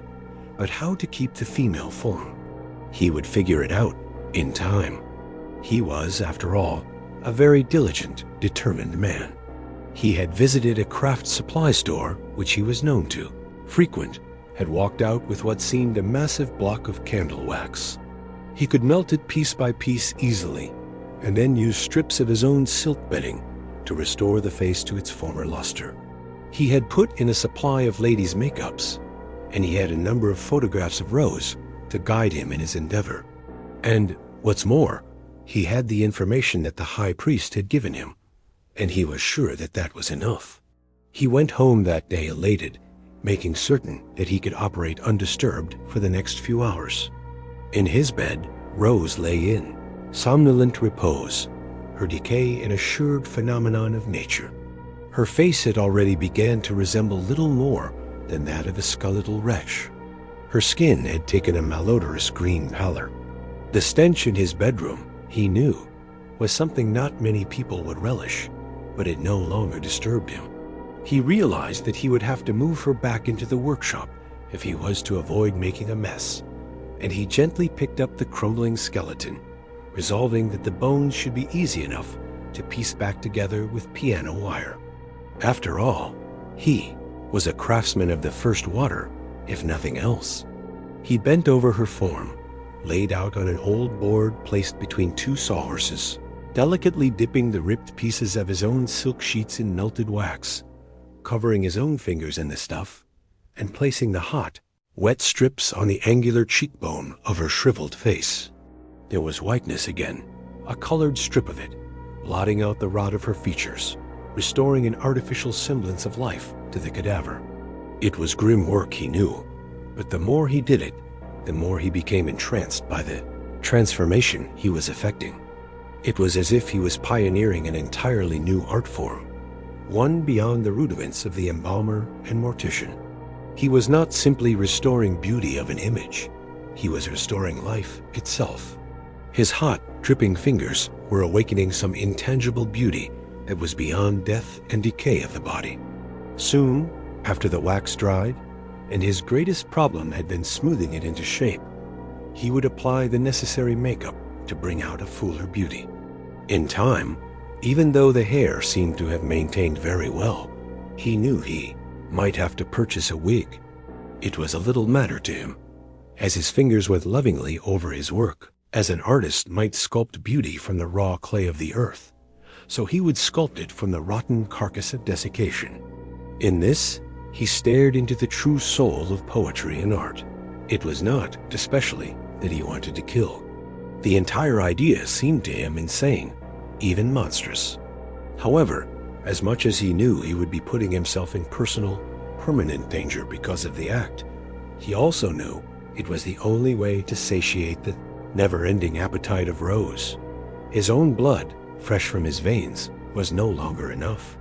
It reproduced an imitation of life, allowed some movement of the body, but it wore thin quickly, and she grew hungry for more. Something copious with blood, something as fresh as he could possibly manage, and something whose entire body could be consumed, could be used as the raw material of her eventual rebirth. It was coming, he felt, deep within himself. The irony of it was that it might only take a few, one or two victims, before she could be restored to him. He could remove the skin, catch the torrent of blood in an old pail, save the flesh stock of the meat and internal organs, and pound them to a pulpy stew for her. He could let her consume, but it would be at a shattering loss to himself. She lay upon the bed, in a semi-conscious state, the telepathic communications growing more and more feeble. A transfusion of his own blood into her did little. Now, to ease the torment of her suffering, to pry her life free from the deep, liquid cement that was the slow, gradual slide back into the world of the dead. How are you, my dear? I am weak today, lover. Can't we have a little something to pick us up? I don't know if I can do what you ask of me. I've never done such a thing in my entire life. If you don't, I'll slip away, and there will be no coming back again this time. They won't allow me to slip their reins again. I'll be trapped knowing that I could have had another chance. If I do this, and they discover me, I'll buy myself a ride on the electric chair. Then we will both be dead, and we'll be together. Did not you once say that you would do anything you could for me? Either way, we will join each other. Better in this world, where the pleasures of life and love and the flesh are so much sweeter than in that disembodied state, that world of shadows. But does one stay in that world? It's what I'd like to know. What could be the end of just a half-conscious, disembodied existence? Surely there must be something in death beyond that. How should I know? Am I God? I didn't make up the rules, lover. I just abide by them. Oh, I am getting weaker by the minute. I need more, much more, to bring me back, to make me whole, to live. You're right, of course, he said, climbing into bed next to her and taking the bony, waxen, trembling hand in his own. The pulse of life was getting weak again. The flesh felt as if it were receding back to wax. I'm being difficult, aren't I, love? I'm thinking with the old brain, and the old brain was hindered, strapped in by constrictions. Unable to see a vista of new possibilities. Unable to looking at the world as a conqueror, as a man whose will is paramount and king of this domain. Your very existence at this point is a leap of faith, a look into the abyss, isn't it? I'm glad to see your tongue is as glib as ever. You might win a lady's heart someday. Now do as I ask, and we can be together again, forever. Anything. Anything for you, my love. Yes, my love, and you've already done the hard part. The rest is about as serious as squashing a fly. I think you have someone in mind already. I can't. She be missed, but she won't be mourned. The world would be better off without her. Her disposition is as sour as the smell of her sweat, and you can always deny having any idea what's become of her. There will be precious little evidence, and I'll take care of the rest. Lover, can you see the pain in my eyes as we speak? And to his amazement, for a twinkling of a second, her dead. Pits opened, and he could see the tortured look of a hungry animal peering out from behind waxen lids. New eyes had developed haunted eyes that needed meat and drink and love. Only he could restore her and give her these things anew. When should I do it? You'll have to decide that. You are the one with 2 arms and 2 legs, and the ability to walk about and make up your own mind based on the circumstances at hand. But it must be done soon, and I must have all of her blood, all of it, and much of her flesh. It should only take 1, 2, at the most 3 sacrifices to cure me, to restore me as an actual, living, breathing woman again. Won't that be wonderful? He wondered, not for the first time, if she would truly be the same as she had been before. As if in answer to this, she suddenly said, I won't lie to you. Hell changes you, and a world of living men will always seem to me too bright, too much a fairy fable, compared with the dread melancholy and the shadow sensations that mark out this dismal place between. I am neither dead nor alive, but both. It is like having one foot in hell and the other in paradise. When I am returned to my former state, I will be overjoyed to feel and touch and think and love once again. But a part of me will always know hell, and hell changes you. Her words rang in his ears, and he left the room suddenly, going to workbench, staring at half a dozen disused electrical toys that he hadn't bothered touching in months, that he finally decided what was for the best. I'll do it, he said, as much to himself as to the emptiness of a small, dark room. He considered. Was he speaking out loud for God? It was the next day, and Mrs. Cove came into work, same as always, carrying her huge handbag and sitting down at her desk as if nothing in the world was the matter. She was damned if she was going to walk out and let a good job just fall by the wayside. Tansler was still paying her, whether he was seeing patients himself or not. Mostly, she expected him to stay upstairs brooding, as he always did anymore, brooding over his smelly chemicals and working on his mad experiments. Sonofabich might blow us both to kingdom come today, she reflected, a little tensely. I guess that's the price you pay. She would gold brick down here, in the foyer, let him alone with his madness, and read magazine articles until it was time to leave. Maybe, eventually, he would get over his present eccentric bout and return to normal. Until he did, she intended to continue being paid. She plopped a jawbreaker into her mouth and began clacking it against her teeth, and he walked about nervously upstairs, his excitement and fear mingled into a red-hot fervor. He had considered half a dozen ways he might commence with this. Initial murder, poison, rope, gun, knife, a push down the stairs, all seemed to have their particular drawbacks. How to do it? How to actually go about killing a person? It was a thorny problem. After today, it would cease to be a theoretical one. He finally decided on a course of action while standing in his bedroom with his pants slipping down around his ankles. He had been going to change into a fresh suit, but thought better of it now. He let his pants slip down, unbuttoned his shirt, and stood in front of the full-length mirror in only his underwear shirt and boxers.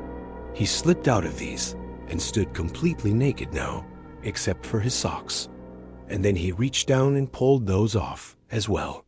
Now he was as bare as the day he was born, a massive nude man creeping across the threshold in the shadows at the top of the stairs. In a few moments would be the moment of truth. Downstairs, he could hear Mrs. Cove idly flipping the pages of a magazine. Mrs. Cove? Mrs. Cove. He heard the rattle of pages as she put the magazine down. He could see her shadow in the foyer below as he crept behind the wall. Mrs. Cove, could you please come up here? I have something I need your assistance with. He heard her mumble something under her breath and begin to ascend the stairs. He could feel his heart beat in the shadows, and he began to step backward into the relative gloom of the empty upstairs guest room. Here, the sunlight was filtered through filmy shades, dust swirling in little eddies and motes in the shafts of light. It was naturally dark in here, for some reason. The empty guest room, with its wide, dusty, brown wooden floor and its bare walls, seemed to drink in light and keep it digesting in some dark, secret intestine all its own. He waited until he could hear her tiptoeing to the top of the stairs, called out, "In here, Mrs. Cove." Her first impression of him, as she drank in the fullness of his form standing before her, was that he had finally decided that he must make love with her. She said, "Oh, doctor, why didn't you ever say anything before?" She walked up to him, sashaying her little plump form, and then lifted her skirts to reveal her hairy, overgrown womanhood for him. He gripped her for a moment, lovingly, kneading the fat flesh between his fingers before slowly bringing up the surgical scalpel and cutting her throat from ear to ear. He hadn't meant to act so impulsively, but the touch and stench of her invigorated something maddeningly homicidal in him, and as she recoiled, gurgling on her own blood, backing away, with her hands to her throat and her eyes twin moons of agony, he struck out with the scalpel in panic, raising it again and again, and plunging it into her bleeding breast until at last she crumpled. At the top of the stairs, rolled backward, cracked her spine, and broke her neck tumbling end to end. She was dead in a pool of her own blood before she hit the bottom. Finally, as he stood at the top of the stairs looking at her, he understood exactly why this particular act carried such an incredible roar of sensation and power. He felt her last scream in his ears, smelled the cloying stench of her acrid body odor on his nostrils, as the image of her faded and the reality of his new task took firm root in his brain. If he didn't hurry, she would drain her precious fluid on his floors, along with her piss, and ruin not only his plans, but create a scummy mess that would be near impossible to take up from the floorboards adequately. He hurried down, felt for a pulse, was satisfied that the crumpled, bloodied form of Mrs. Cove, who now bore no life inside of her, picked her up and carried her to the disused tub in his workshop, where he placed her body in the gentle curve of the white porcelain that was, even now, steadily turning red. He grabbed rags and a bucket of water, careful to wipe himself first, and hurried downstairs, frantically trying to eliminate as much of the sopping, bloody evidence as was possible. It wouldn't simply vanish, he knew, and it might become necessary to put a new, luxuriant carpet in place to hide the stain of blood that would mark the foot of the stairs forever. He wondered for a moment about the power of such a stain to draw back the spirit from beyond the veil, then put the thought out of his mind. There was no time at the moment for worry and concern. Only clear-headed, rational thought would do. He uttered an oath under his breath, took his handful of rags with him, and took the stairs 2 at a time, going back into his workshop and surveying, in the clear light of an amber sunset, the body of Mrs. Cove. Her mouth was stretched in a rictus of agony, and soon rigor mortis would render the thing incapable of being moved. He grabbed an old teapot, a knife, and began to cut the meat off her bones in great, grisly sections, not particularly relishing the work, but treating it in much the same manner as when he had dissected bodies during his failed attempt at medical school. He collected flesh and blood in his teapot, and, hearing the moans of his beloved resound in his mind, suddenly, and knowing that the smell of blood had reawakened in her the strength to communicate, went out the door, up the hall, and into his bedroom, carrying the sanguine slop like it was a healing balm, which, in this extraordinary case, it was. Yes, you've done well. I can smell the bitter stench of death upon the air. It smells sweet. It's like the nectar of the gods now. I want you to bring me that, my love. Yes, lover. Please, rub a little blood upon my lips. Do it. Don't be afraid. I won't bite you. How do you want this? He asked, setting the pitcher down upon the knitstand. A rivulet of blood ran down the side, like a wonderful red streak of paint against the white, gleaming surface. I'll take it by mouth, put your finger in it, and get it wet. Rub it on my lips, and the dryness will go away. Do it. Ah, yes, that's good. I can taste that. I can taste that. It has been so damn long since I've tasted anything. Again, I'm coming around now.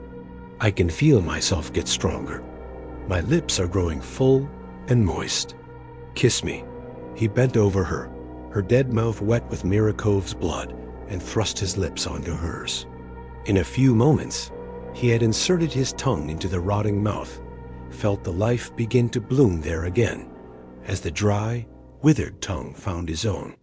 The blood was a healer, no doubt, and the flesh would bring her a new blossom, the likes of which she had not seen since first she died. He held her, amazed at the minute movements and tremors in her cadaverous form, as the bloody meal worked its healing magic upon the old bones. Flesh seemed to regenerate, bloom outward, and spontaneously heal from rotted putrefaction to a more normal, albeit not altogether normal, semblance of living tissue. She was being reborn in a new and vital form. Now, her lips broke free from their rictus, and she was speaking in a cracked garble that he could barely understand. Yes, my love? Wonderful, was all that she said, but he knew. Her body was still wasted, and her legs looked like the legs of a malnourished child, or a burned victim, as did her arms and chest. But he could feel vital skin and pulsing blood beneath, and as he climbed on top of her, and her arms moved slowly over his back, he knew the full gamut of unhallowed, miserable lust as he bucked his hips against her rising form. Afterward, she found that she could move her upper torso slowly. She was still wasted, physically. An unknowing person would, surely, mistake her for a dying cancer patient in the last stages of life, instead of a dead woman in the first stages of a miraculous rebirth. Her voice was still hard, charnel, sounding of the grit of the grave, but she could speak with earthly lips and move her arms, although she could not rise from her bed. Bring me. The rest of it. Yes, my love. And so he did, and at the same time he began making preparations for what to do with the bones, and whatever other remains were not used up in this mad resurrection. The clothing he could burn in the fireplace. The skeleton was a problem, but could probably be dissolved with a quantity of carbolic acid. It was perfect all around. He already had his lies to the police ready and rehearsed in his mind, and no one would ever stoop to. Suspects so honorable, so upstanding a prominent citizen as himself. After all, a doctor saved lives, didn't he? It sucked the heart and liver and intestines through the lips, and he fought down his revulsion as he fed a bucketful of Mrs. Cove to Rose, who by now was taking on the aura of a real living individual. Perhaps she looked like a cannibal from some primitive culture, or a surrealist nightmare of a perfectly ordinary girl devouring human brains and intestines. But at last she was alive, in a sense. Her flesh full and wonderful again, the heavy wax strips, gore and decayed remains mingling, coalescing, and dissolving into a new reality of Rose that was much the same as he remembered her. It is enough for now. It was almost too much at once. She spoke, and although her voice was still guttural, still sepulchral, in a sense, there was a tone there that he could identify as her old voice returning. How much more would she require? One more, perhaps two, and it will be finished. I am still too weak to walk with earthly feet, but I am different now. Hell changes you. You told me. You still stink of the earth and of death, but I love you all the more. And I love you, my dear.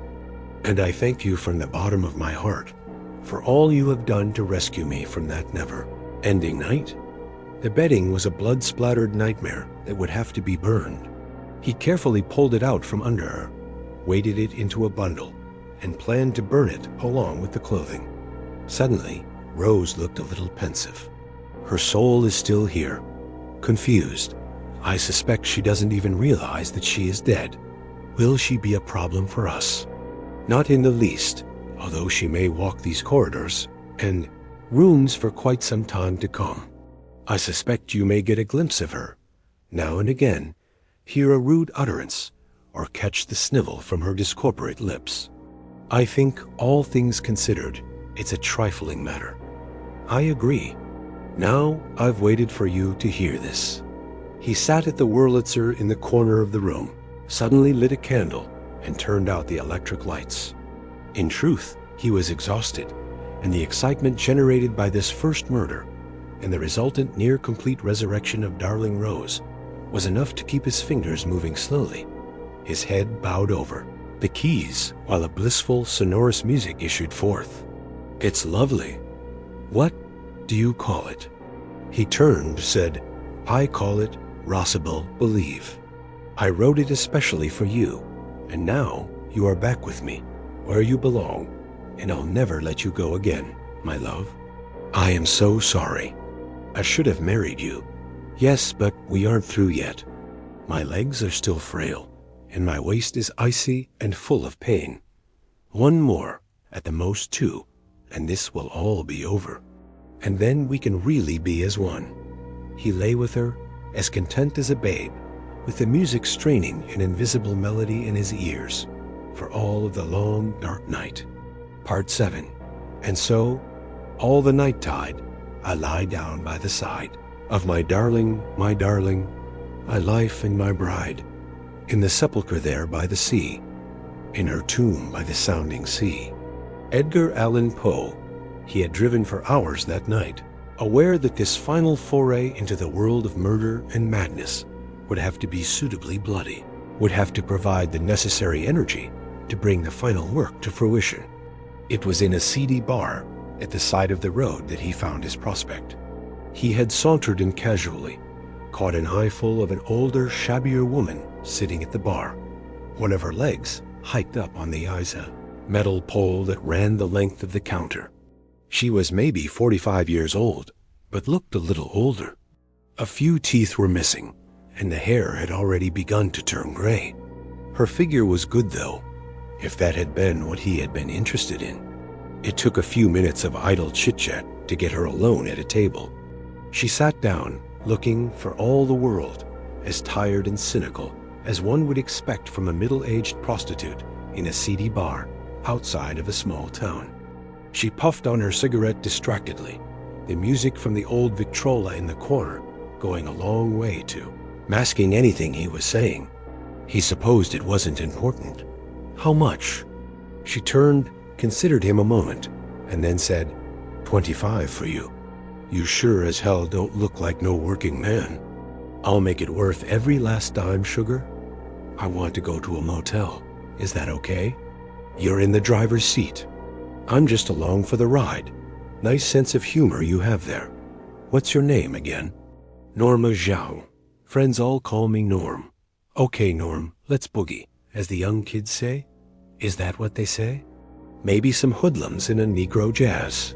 Joint in Harlem. Around here, we're all white people, and we only like country and gospel.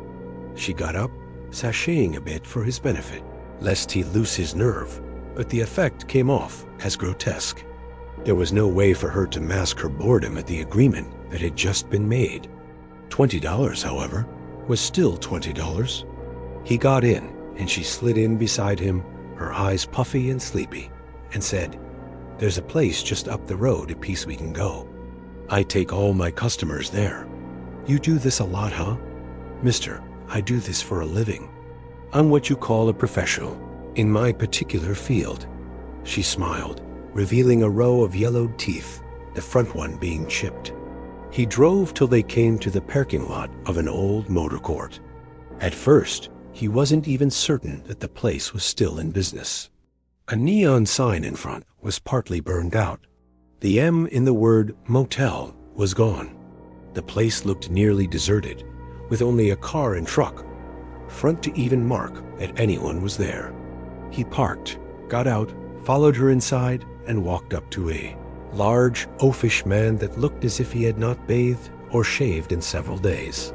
He was snoozing on the counter, bent over a lurid pulp magazine, when Norm knocked on the wood and said, "Hey, Buford, we'd like a room." The man snapped awake, his head coming up, and he rubbed his eyes.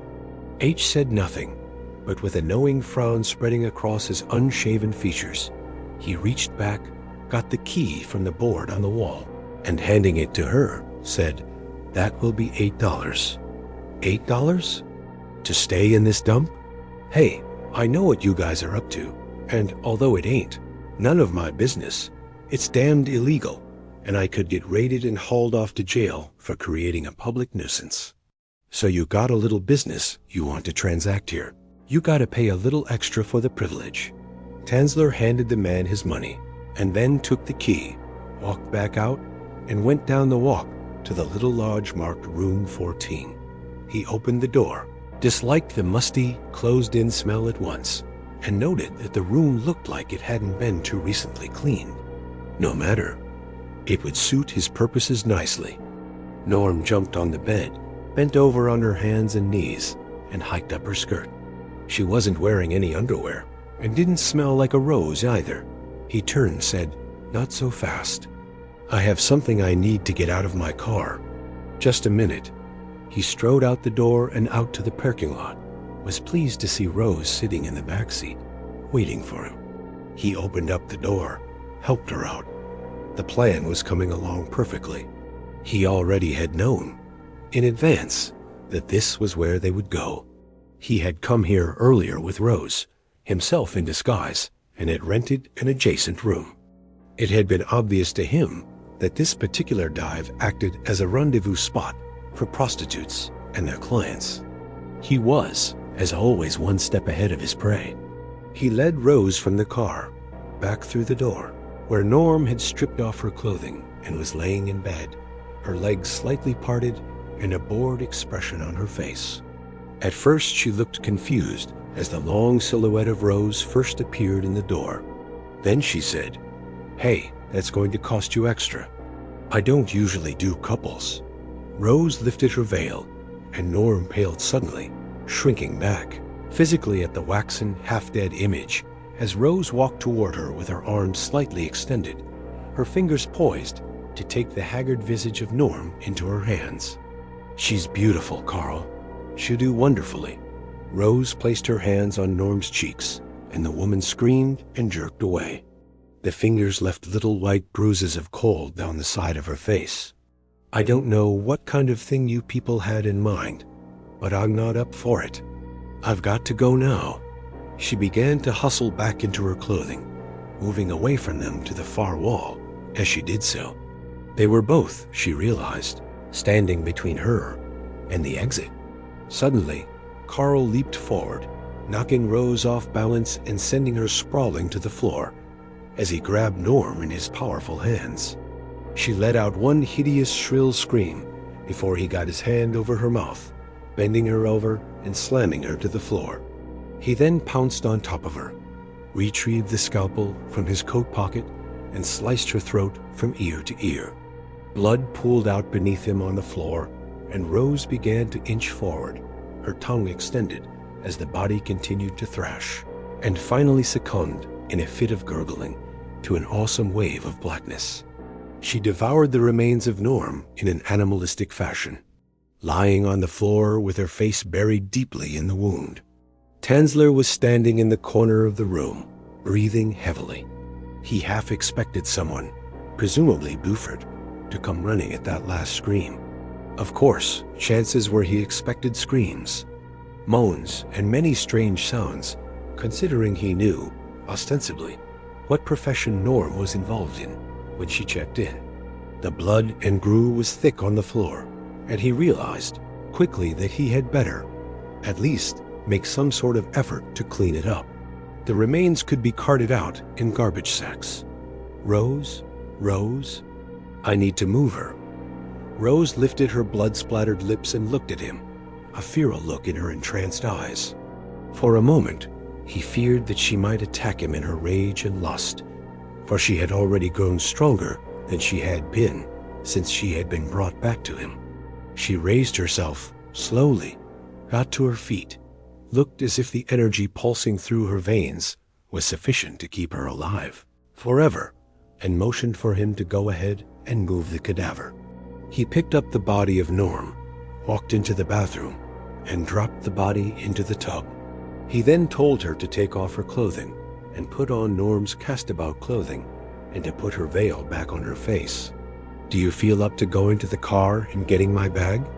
"Yes, my love. Can you help scrub up this mess? Do you feel up to it?" "Right now," she said, wiping the blood from her mouth on her wrist absent-mindedly. "I feel capable of almost anything." "Good. We need to clean this place up as much as possible." "And be gone. Are you quite through with this specimen?" "I've taken all I need. More. I am finally there. There will be no threat of death anymore." She went and retrieved his medical bag, and then went back out to get a laundry sack he had stowed away in the trunk. It was full of cleaning supplies. As she went, he realized now how quick and sure her steps were as compared with before. Her skin had already lost all of its pallor and sickliness, and it seemed that, finally, he would have her back the way that she had been before. He began slowly to dismember the body, now shriveled and somewhat shrunken with the total withdrawal of life and vitality that had occurred. Altogether, he was a happy man just then, nearly whistling while he worked. In the next room, he could hear the sound of cloth scrubbing against the floor.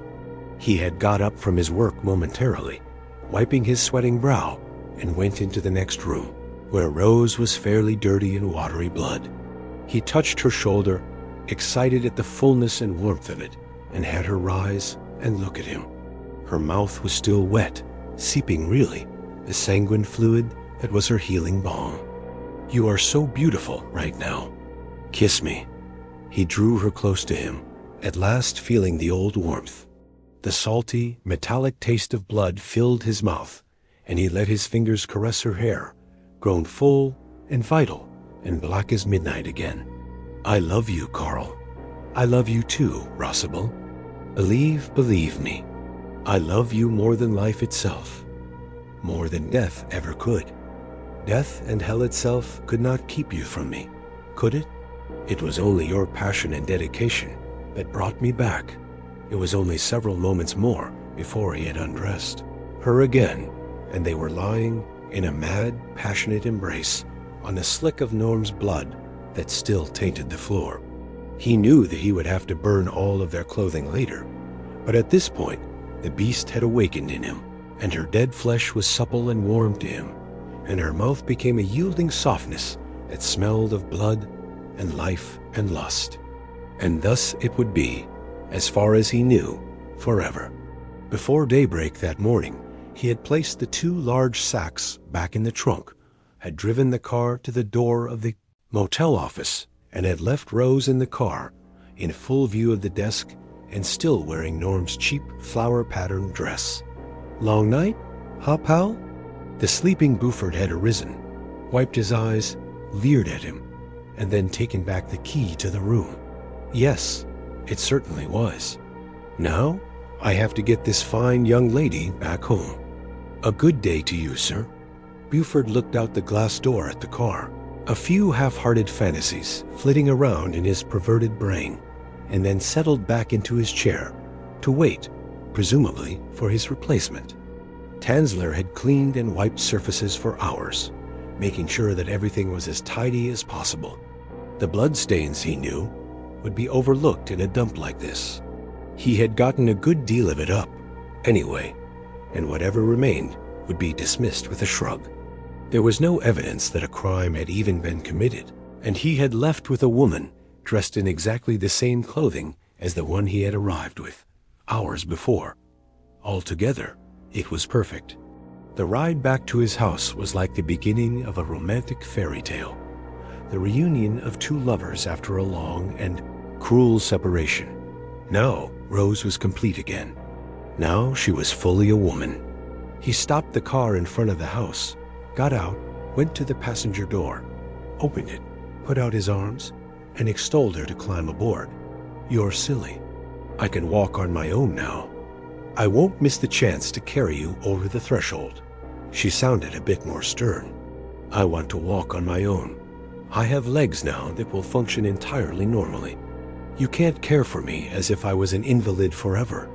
He acceded to her request, and instead took a hand as he led her, glancing about at the still sleeping houses, up the walkway and inside. It was truly a homecoming. He made coffee for himself, his strange bride seated at the table, running her revitalized hands, her new skin, along the cool, slick surface. It was only a short time later, seated with her, smoking, that his fingers and hands began to tremble as if he was afflicted with a terrific palsy. "We must have left evidence all over the place. They may come for me yet, you know." "I doubt it. I feel as if we are protected. Do you understand what I mean?" I believe so. So the magic is protecting us, eh?" "I hope, for your sake, that is the case. At any rate," she said to him, "that is the least of our worries at this point. Every day I get stronger. Every day my energy slips further and further from their grasp. But they are still there. And they can still feel me, and slip in if they can only find a way." He looked at her then with new eyes, that she continued to have an awareness of that other world, even though she was, for all intents and purposes, a true living woman again, was remarkable to him. She obviously knew many things she dare not tell even him, and many things he dare not ask. And how could they accomplish this? What would bring them in to us? To claim you again? Many things could. A strange wind could carry them across the veil, or an epidemic. Blood calls to them, and they smell it out in the air. "We have spilled a lot of blood recently, Carl. We spilled it for you. For us." He leaned over, grasped her hand, liking the warmth of it, and felt the growing unease within his own bones, too. He knew that they might evade capture for a short while.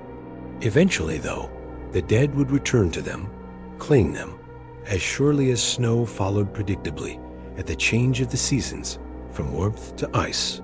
It wasn't the police, just then, that troubled him. But he knew, inside his heart, that he had committed an act that God would, surely, look upon as an abomination. Could such selfish heresy ever go unpunished? He didn't believe so, and he didn't believe that happiness could ever, truly, be his either. On the contrary, as of now, he felt positively sick with worry and fear. She got up from table, walked behind him, and began to caress his shoulders. He sighed, knowing full well that he had some more duties to take care of before he retired. There were several sacks full of material, that needed to be burned and disposed of, and hopefully, somehow, he could muster the energy to do so. Carl, it won't do us a bit of good if we become sick with worry. Come, everything else can wait for now.